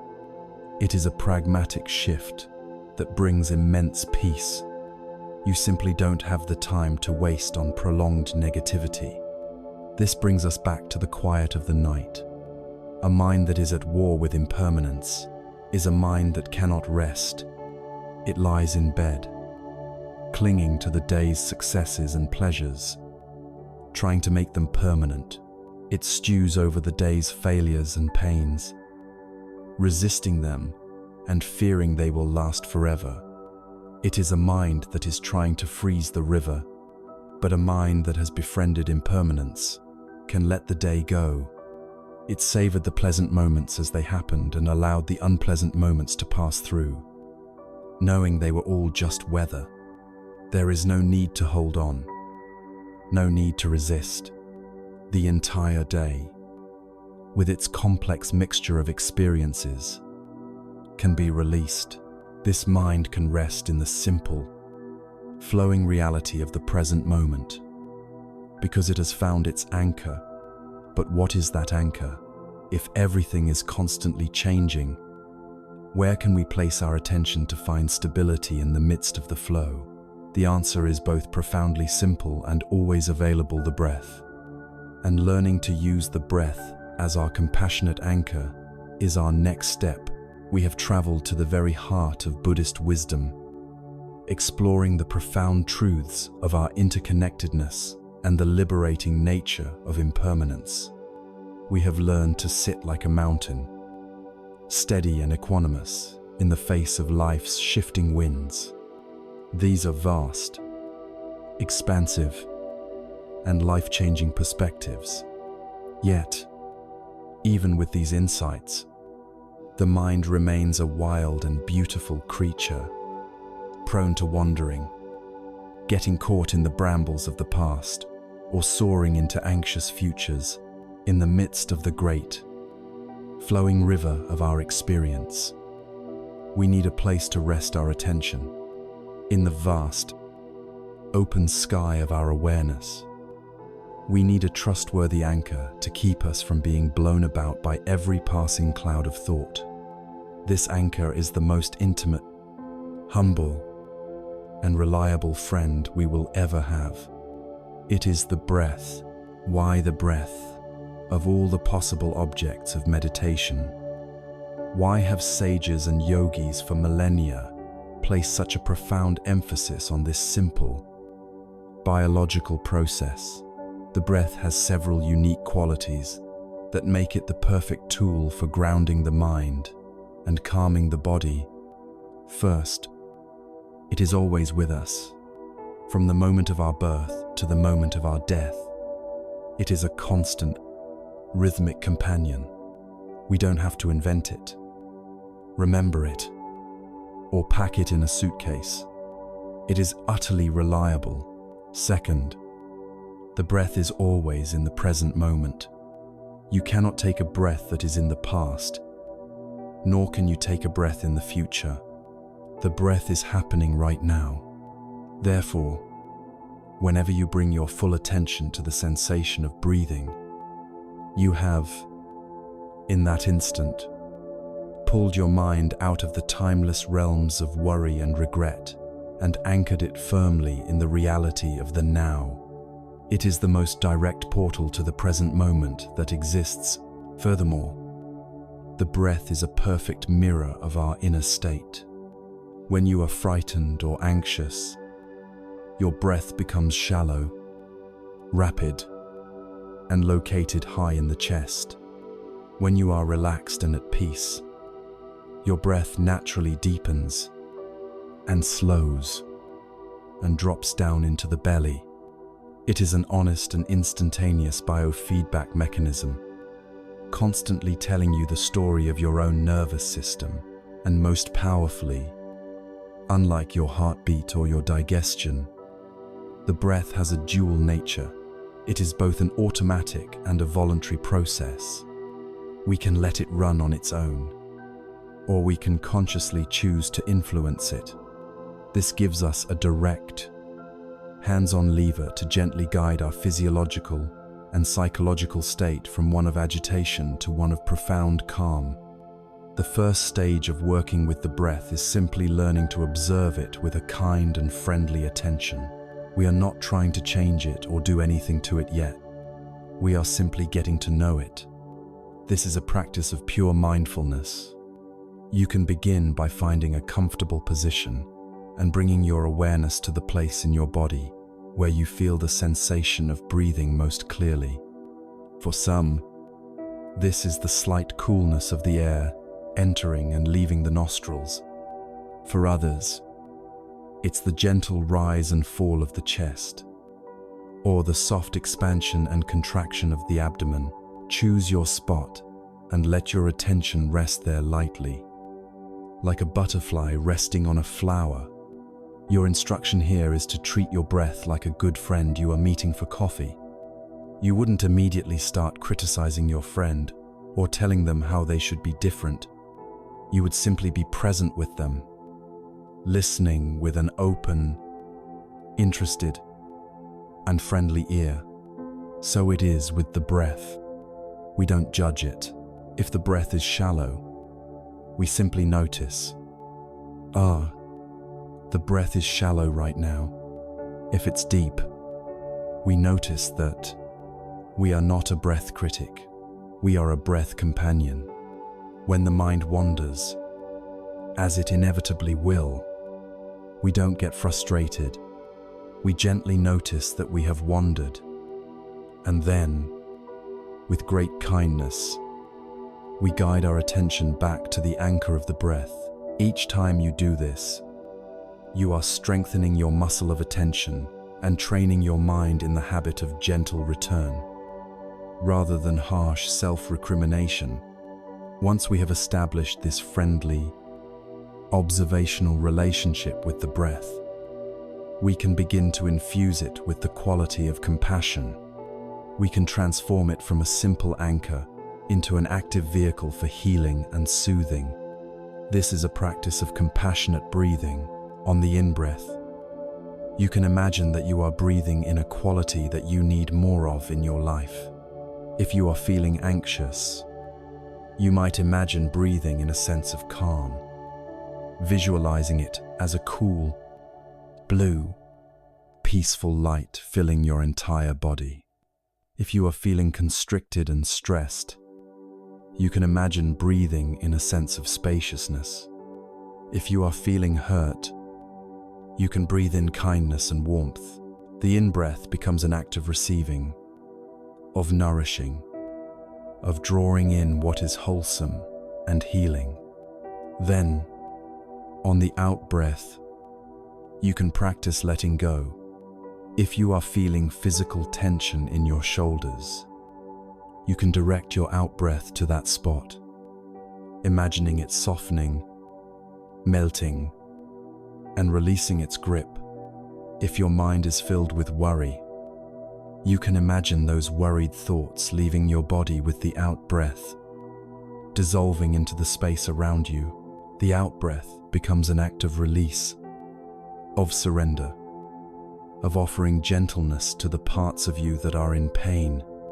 You can establish a simple rhythm, breathing in calm, breathing out tension, breathing in peace, breathing out worry.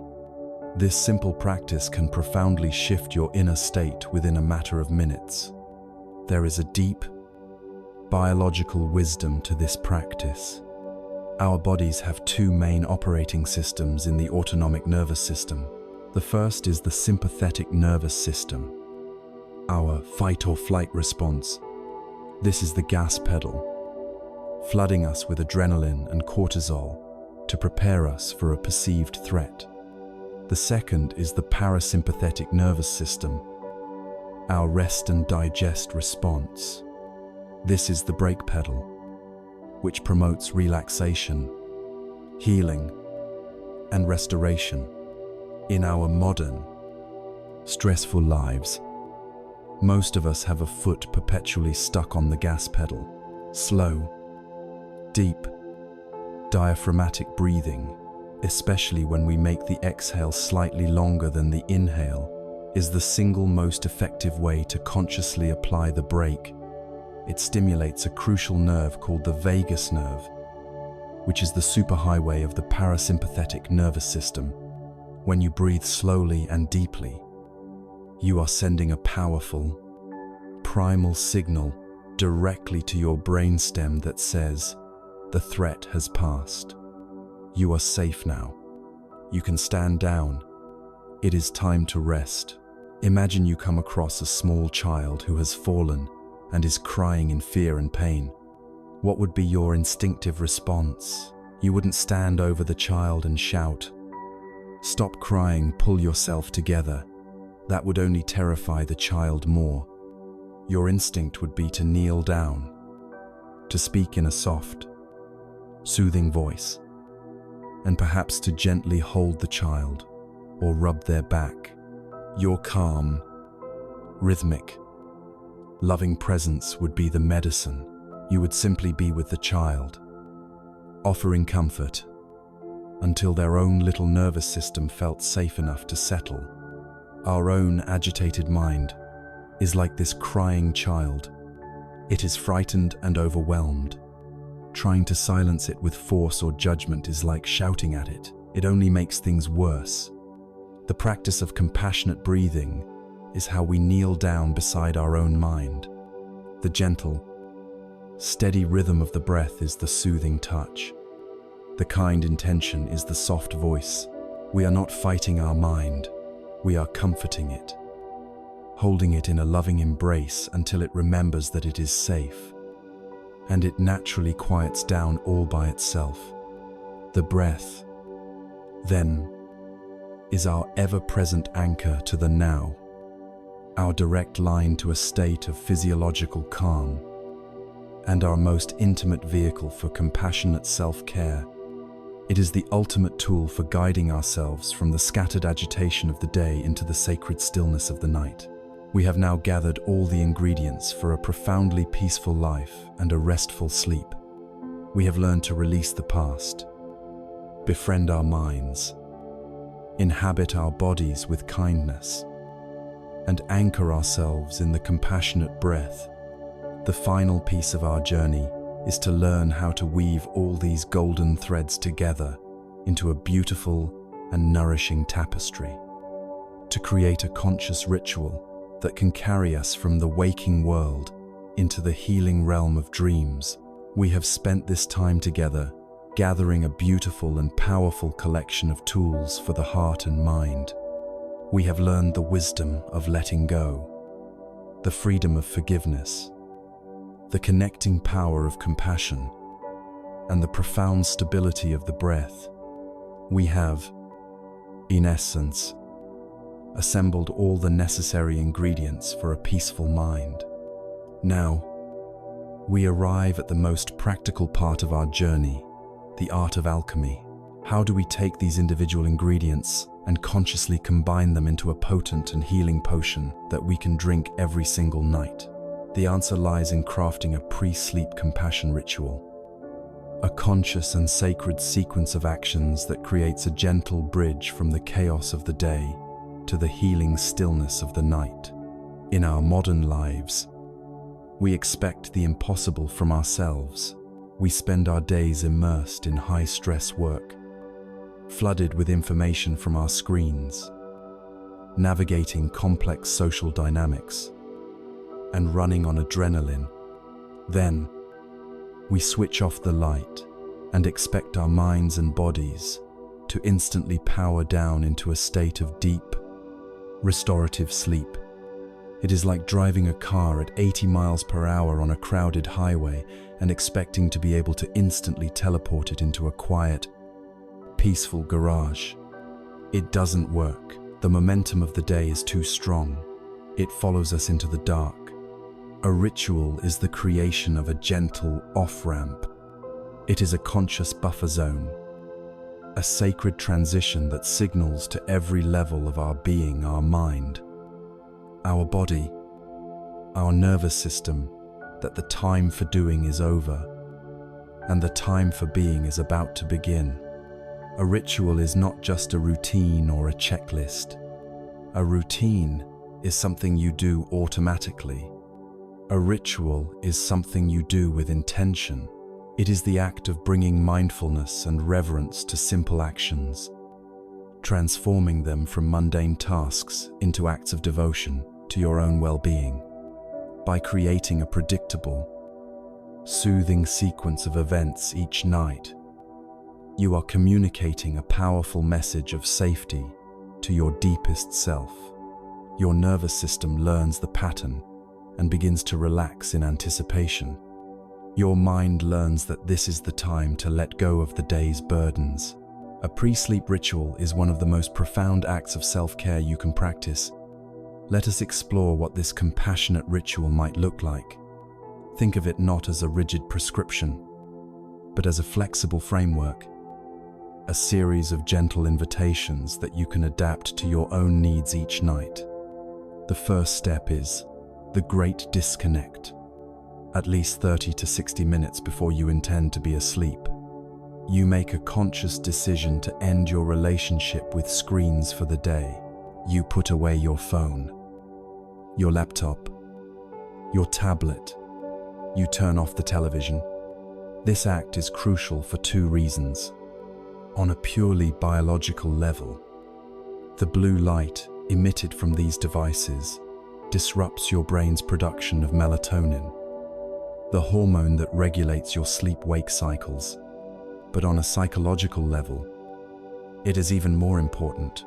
The content we consume, the news that stokes our anxiety, the social media feeds that trigger comparison and envy, the work emails that pull our minds back into problem-solving mode, is the very fuel of the restless mind. The great disconnect is a sacred boundary. It is a clear declaration the world's input is now closed for the night. The time for inner quiet has begun. The second step is externalizing the mind. Our minds are often like a shaken snow globe at the end of the day, with a blizzard of thoughts, worries, and unprocessed emotions swirling within. The simple act of writing can be a powerful way to let the snow settle. You might choose one of two paths. If your mind is particularly anxious, you might practice a worry download. Take a notebook and for 5 minutes, write down every single thing you are worried about, big or small. Don't edit or judge. Just get it all out of the echo chamber of your head and onto the page. Once it is written down, you can look at the list and consciously say to yourself, I have acknowledged these worries.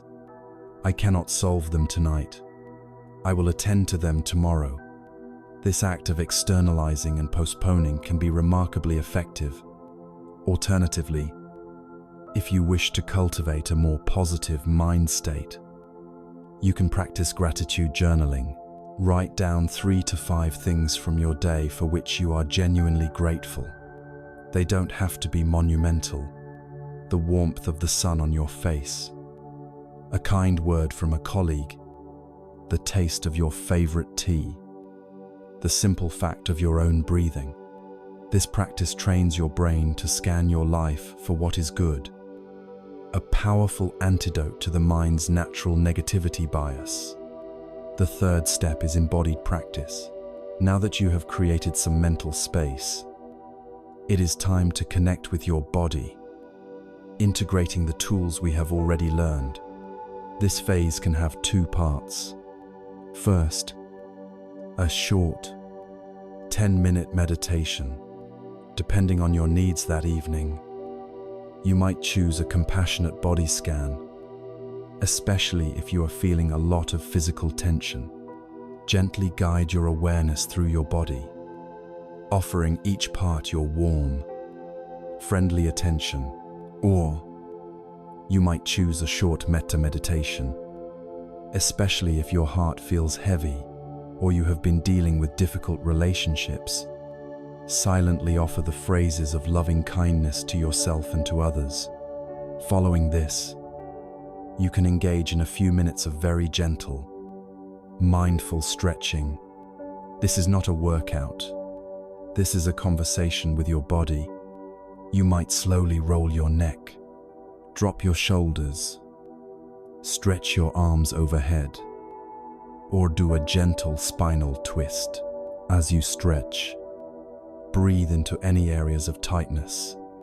Imagine you are creating space, releasing the physical armor of the day, and lovingly communicating safety to your muscles. The fourth and final step is the final gesture of kindness. This happens once you are in your bed, ready to turn out the light. This is the final seal on your ritual, the last conscious act before you surrender to sleep. You can place a hand on your heart or on your belly. Feeling the warmth of your own touch, take 3 of the slowest, deepest, most compassionate breaths of your entire day. With the first breath, acknowledge the fullness of the day that has passed, with all its joys and challenges. With the second breath, let it all go, releasing it completely.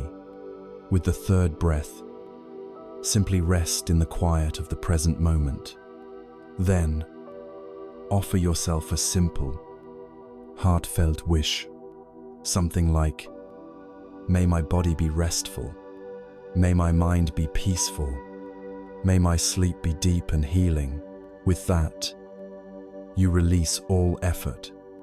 You have done your part. You have created a beautiful, welcoming sanctuary for sleep to arrive. Think of this entire process like that of a wise gardener at the end of a long day. The gardener doesn't just drop their tools in the dirt and storm inside. They take the time to mindfully tidy up. They gently clean the soil from their spade and trowel and hang them back in their proper place. They coil the hose neatly. They walk through the garden one last time, watering a plant that looks thirsty, removing a single, obvious weed. They take a moment to appreciate the work they have done, to enjoy the scent of the flowers in the evening air, and then they close the garden gate gently behind them, leaving the garden to its own quiet. Nocturnal magic. Your pre-sleep ritual is this act of tending to your own inner garden with reverence and care, preparing it for its necessary and well-deserved period of rest. Remember that this framework is meant to serve you, not the other way around. Be flexible. Be compassionate with your practice itself. Some nights, you may have time for a full, luxurious 30-minute ritual. Other nights, you may be exhausted, and your ritual might simply consist of putting your phone down and taking those 3 final, conscious breaths. The key is the intention. The key is the gentle, consistent turning of your heart towards your own well-being. But what happens when, even after all this careful preparation, the night is still difficult? What do we do when we are visited by nightmares? Or when fearful thoughts break through our carefully constructed peace? Our journey must now take us into the heart of the darkness itself. To learn how to meet even these experiences with the transformative power of compassion, we have mindfully and lovingly crafted a beautiful ritual, a sacred bridge to carry us from the busy shore of our day to the quiet island of sleep. We have done everything with sincerity and care, and yet, there will be nights when, despite our best efforts, the darkness is not entirely peaceful.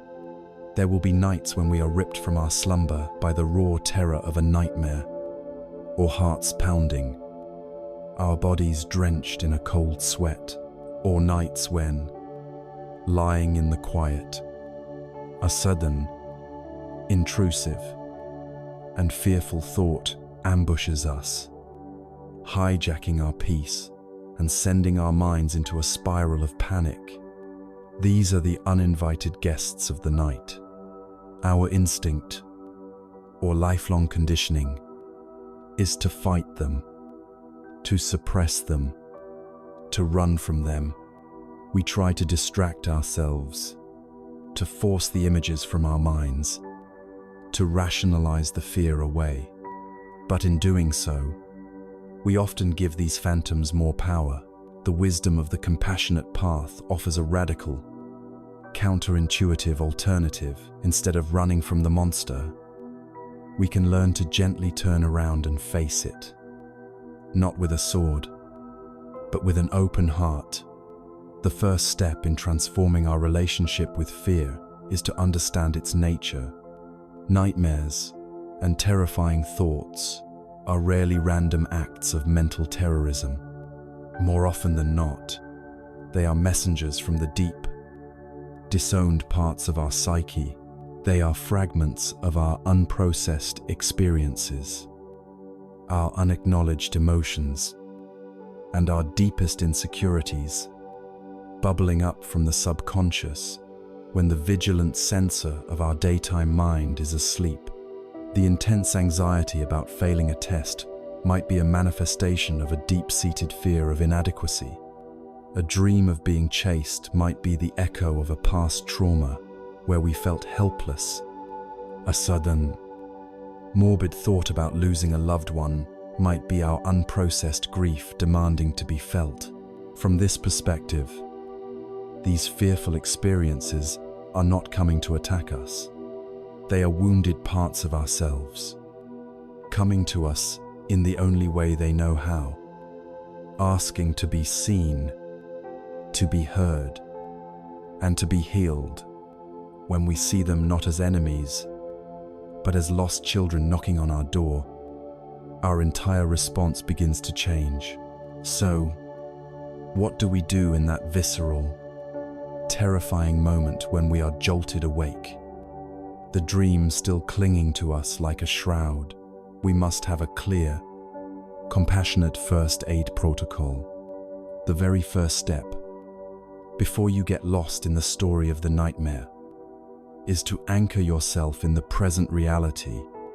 Feel the texture of the sheets against your skin. Feel the solid weight of the mattress beneath you. Feel the temperature of the air on your face. This immediately grounds you in your physical senses and sends a clear signal to your brain. You are here. You are in your bed. You are not in the dream. Next, anchor yourself in the breath. Don't try to control it. Just notice it, even if it's rapid and shallow. The simple act of noticing connects you to the rhythm of your own life in this moment. The second step is to name and acknowledge the feeling.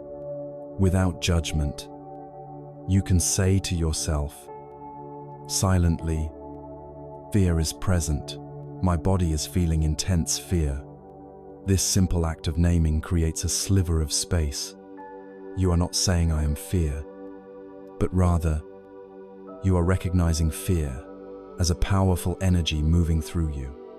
You are shifting from being consumed by the experience to being the compassionate witness of the experience. The third step is to offer yourself somatic soothing. This is where you bring in the tools of physical self-compassion. Gently place a hand on your heart or your belly. The warmth and gentle pressure of your own touch is a powerful signal to your nervous system that you are safe, that you are being cared for. And the final step of this first aid is to use your own gentle words. Speak to yourself as you would to a frightened child you love dearly. You might whisper, "It's okay. You are safe now. It was just a dream. I am here with you. I will not leave you." You are, in this moment, reparenting the terrified part of yourself, offering it the unwavering, loving presence it so desperately needs. This protocol can bring you back from the brink of panic. But for deeper transformation, there is a profound practice we can engage with, one inspired by ancient Tibetan wisdom but adaptable to our modern lives. It is the practice of feeding your demon, or as we might gently call it, inviting your monster to tea. This practice is done not in a state of panic, but later, when you feel calm and grounded. You sit, get comfortable, and you gently invite the fear to arise again. Perhaps you visualize the monster from your dream, or a figure that represents your deepest anxiety. Instead of fighting it, you visualize offering it a seat across from you.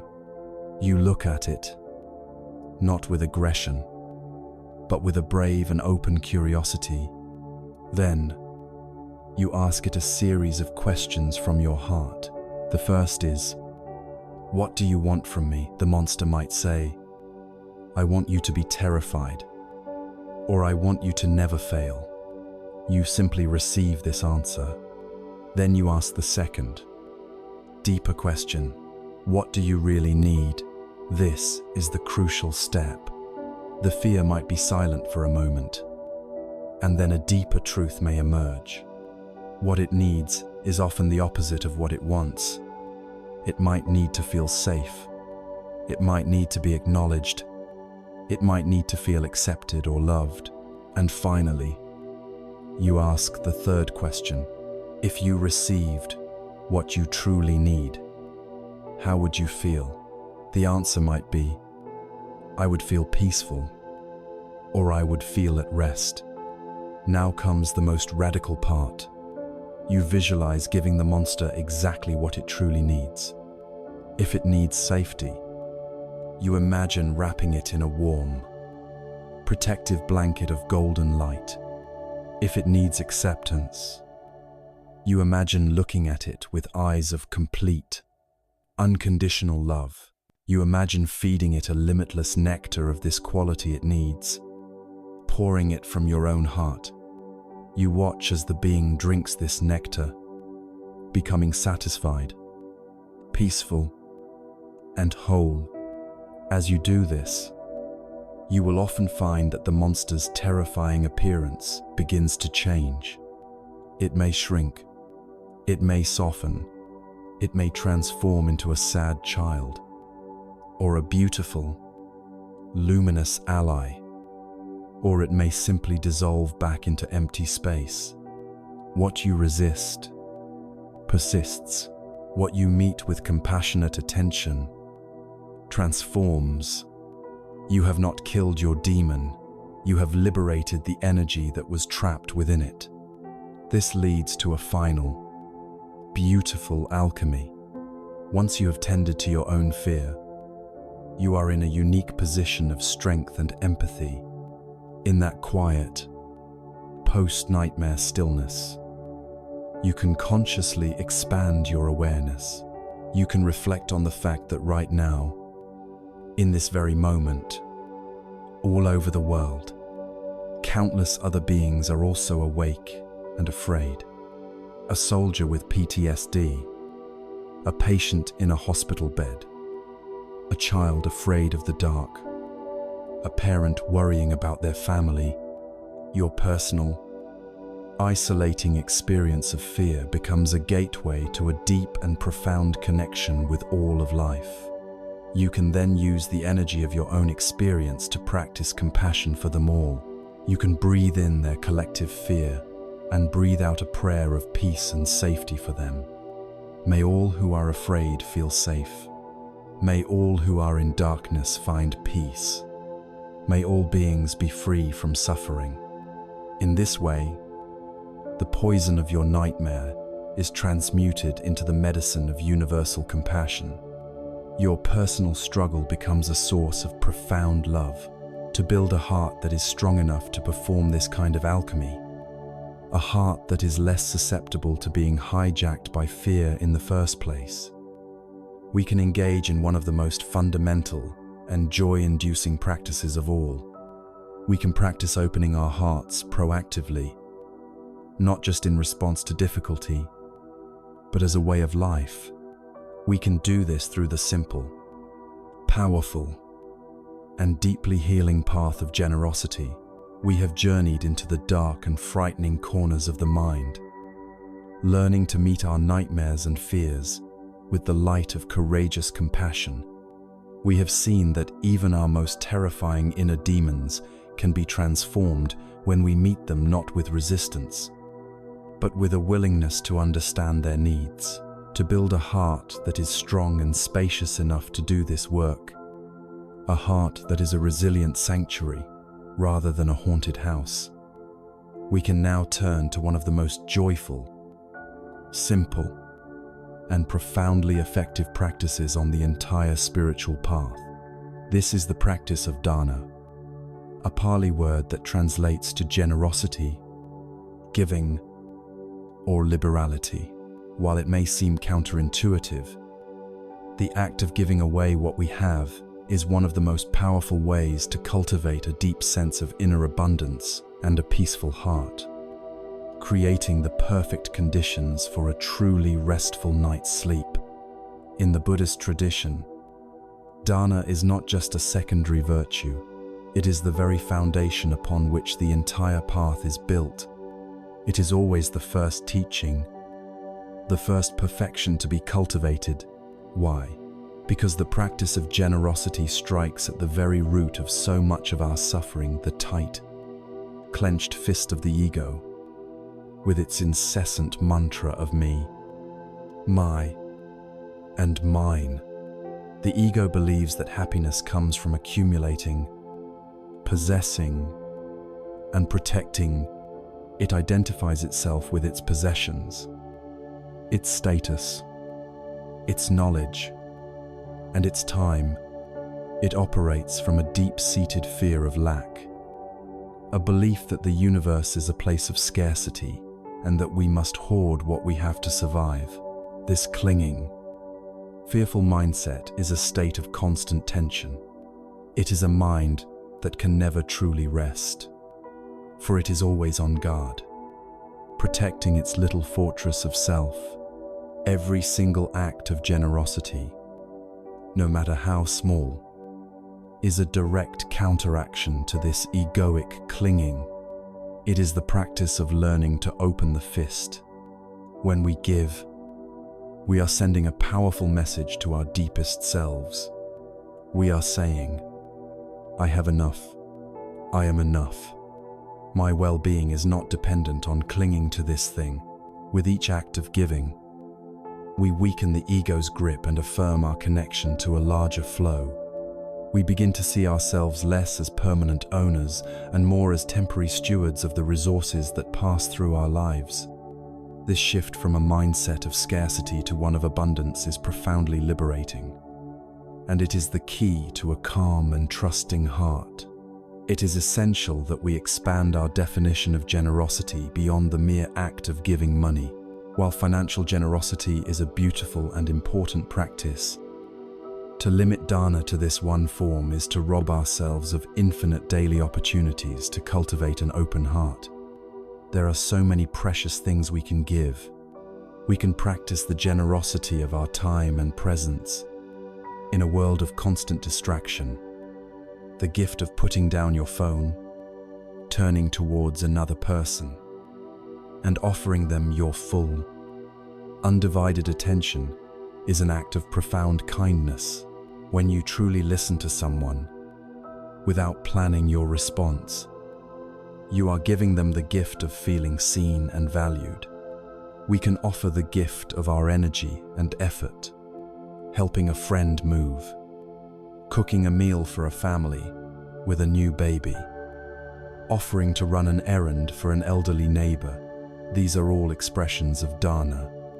We can offer the gift of safety by being a calm, non-anxious, and non-judgmental presence for someone who is feeling overwhelmed or distressed. Your own peaceful state can be a refuge for another. We can offer the gift of appreciation, a sincere compliment, a word of encouragement, an expression of gratitude for someone's effort. These cost us nothing, yet they can completely change the course of another person's day, and they fill our own hearts with warmth in the process. We can even practice the generosity of our thoughts, consciously wishing others well, as we did in our metta practice. The opportunities are endless. When you see generosity in this expansive way, you realize you can be one of the most generous people on earth.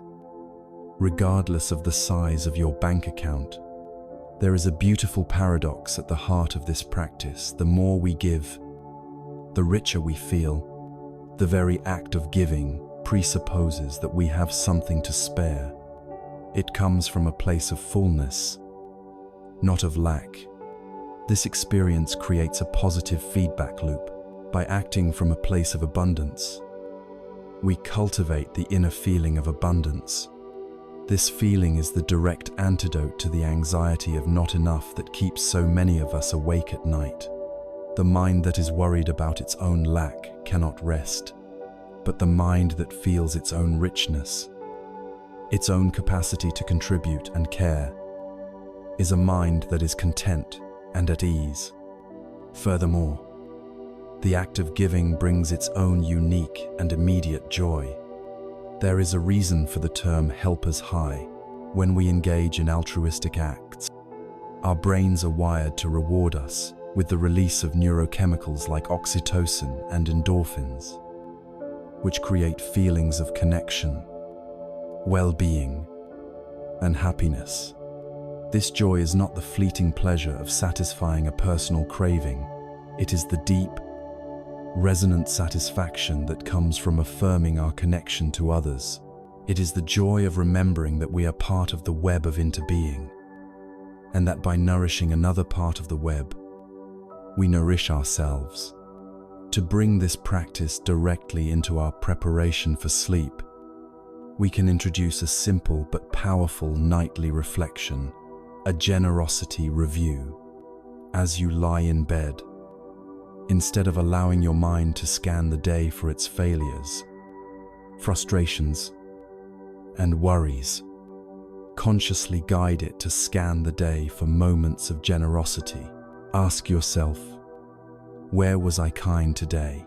Where did I offer something of myself? The moments may be very small.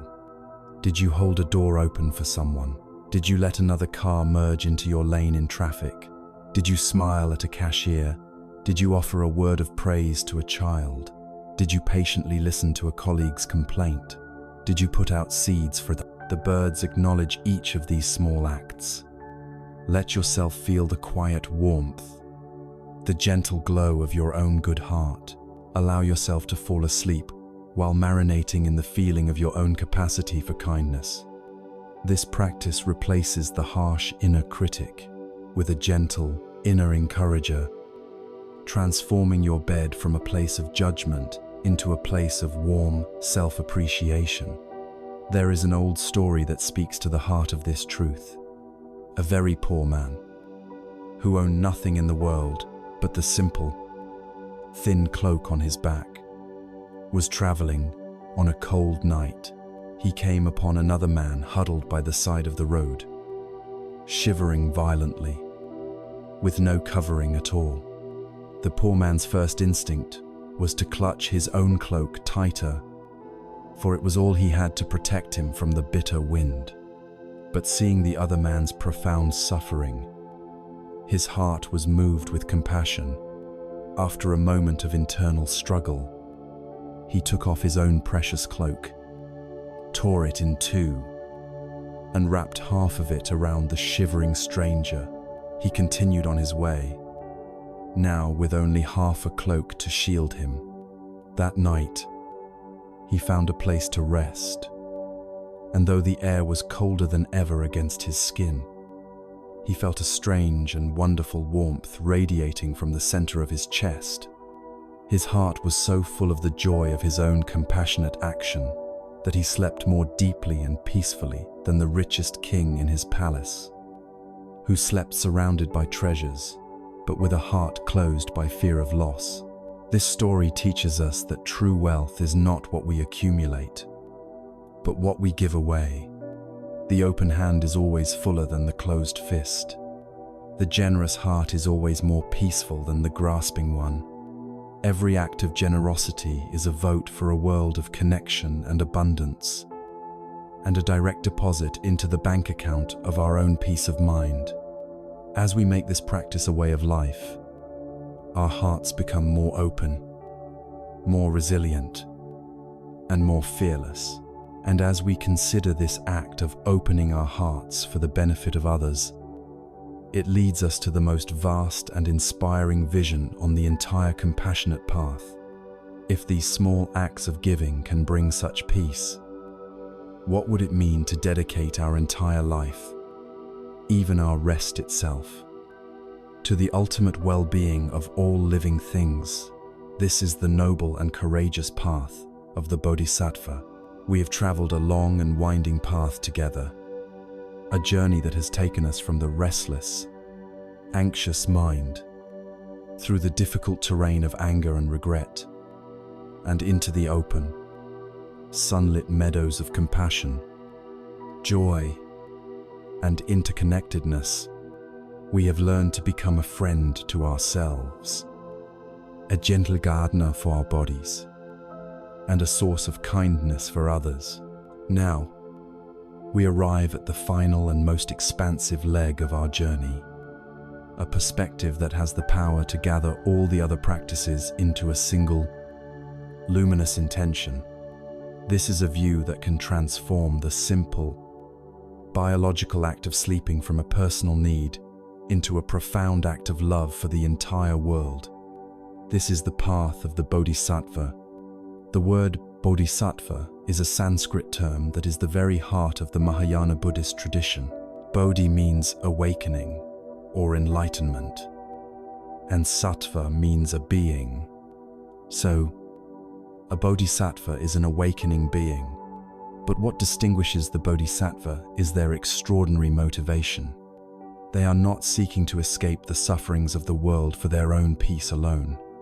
The bodhisattva looks upon the world, and seeing the immense, pervasive suffering of all beings, makes a courageous and breathtaking vow.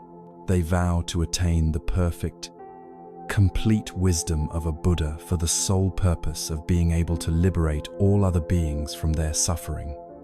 They willingly remain in the world, life after life, not out of attachment, but out of an unbreakable commitment to compassion.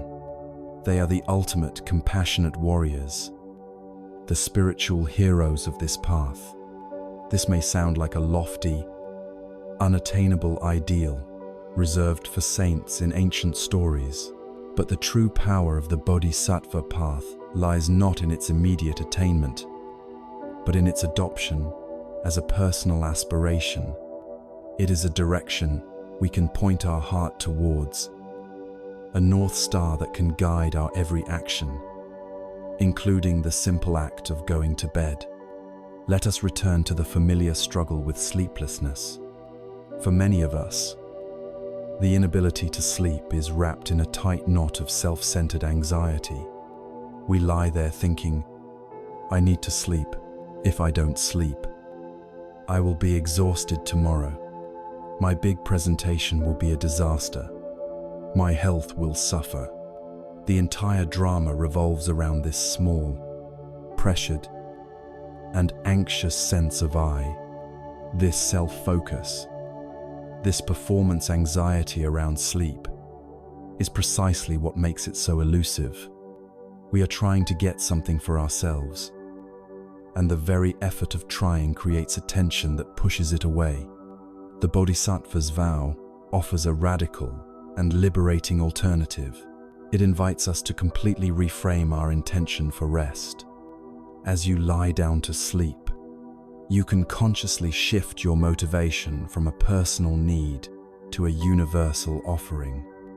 Instead of the old, anxious thought, I need to sleep, you can silently cultivate a new intention, a new prayer from the heart. It might sound something like this, recognizing the vast suffering of beings in this world and wishing for them all to be happy and free. May this night of rest restore my body and clarify my mind. May I awaken with the energy, the patience, the wisdom, and the compassion I need to be of benefit to others tomorrow, in ways both big and small. May my rest become a condition for the awakening of all too. Feel the shift that happens when you adopt this intention. The entire energy of the situation changes. Sleep is no longer a selfish goal you must achieve. It is a sacred offering you are making. You are resting not just for yourself, but on behalf of everyone. You are resting to become a better, more effective instrument of compassion in the world. This profound shift in intention has several powerful, practical effects. First, it takes the ego out of the equation. The intense pressure on me to get my sleep dissolves. If sleep comes, it is a gift that will allow you to better serve others. The gratitude for that gift replaces the anxiety about obtaining it. Second, it completely redefines what constitutes a successful night. If sleep does not come easily, you are no longer failing at sleeping. Instead, the quiet hours of wakefulness become a sacred space for practice. You can lie there and practice compassionate breathing, sending peace to your own body. You can radiate metta to all the other beings who are also awake and suffering at this very hour. You can rest your body deeply, even if your mind is not asleep, knowing that this physical rest is still part of your offering. The night is no longer a battle to be won or lost. It is simply an open field for your compassionate practice.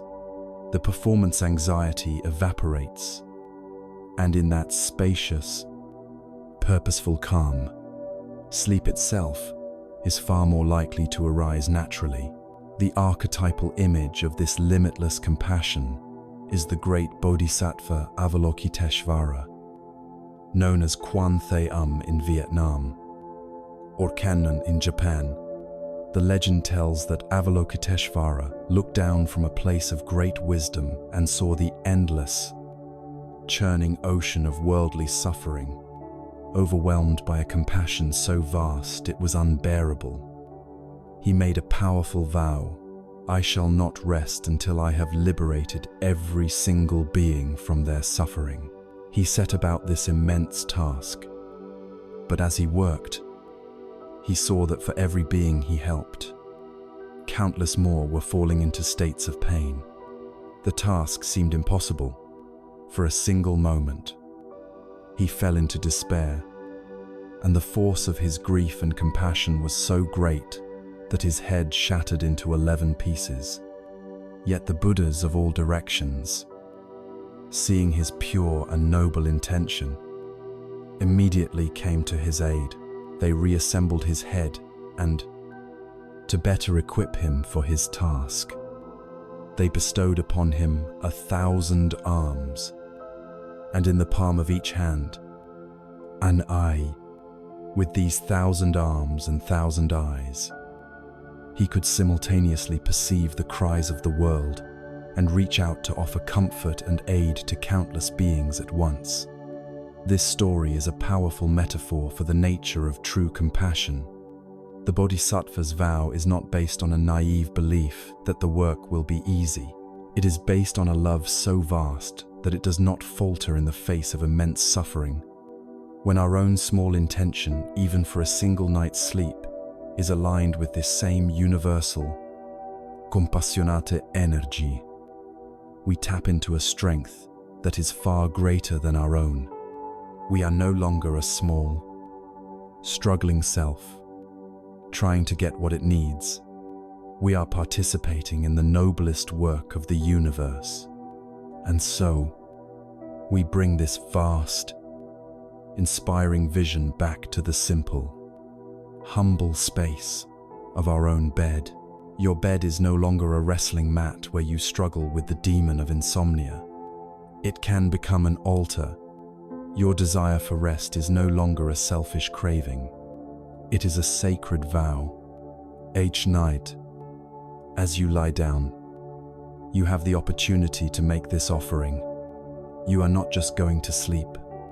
You are gathering strength for the sake of the world. You are polishing the jewel of your own heart so that it may reflect more light tomorrow. You are resting in the arms of a compassionate intention that is as vast as the night sky itself. This is the culmination of our journey together, the realization that our deepest personal peace and the great work of universal compassion are not two separate things. They are, and have always been, one and the same. And so, our long journey together comes to a gentle close. We began in the restless darkness of the sleepless night, a captive audience to the chaotic theater of our own minds. We felt the profound exhaustion that comes from fighting a war against ourselves. But from that place of struggle, we chose a different path. We chose not to fight the darkness, but to light a single, steady candle. That candle was compassion, and its warm glow has illuminated every step of the path we have just walked. We followed that light inward, learning to soothe the harsh voice of the inner critic and to release the hot, burning coal of our anger. We found the courage to face the ghosts of our past, not with judgment, but with the liberating power of forgiveness. Leaving the heavy stones of our regret at the riverbank, we learned to befriend our own bodies, listening to their wisdom and offering them a safe harbor in which to rest.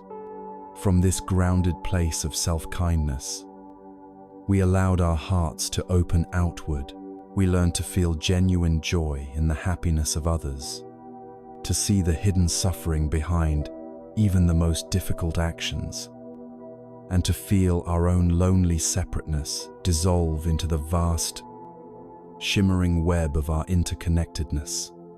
We learned to stand like a mountain, steady and peaceful amidst the winds of life, and finally, to see even our own rest as a sacred offering for the well-being of all. If there is one essential truth to take with you from our time together, let it be: this peace is not a destination you arrive at, nor is it an external condition you can acquire.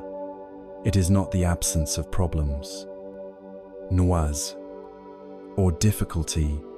Peace is an inside job.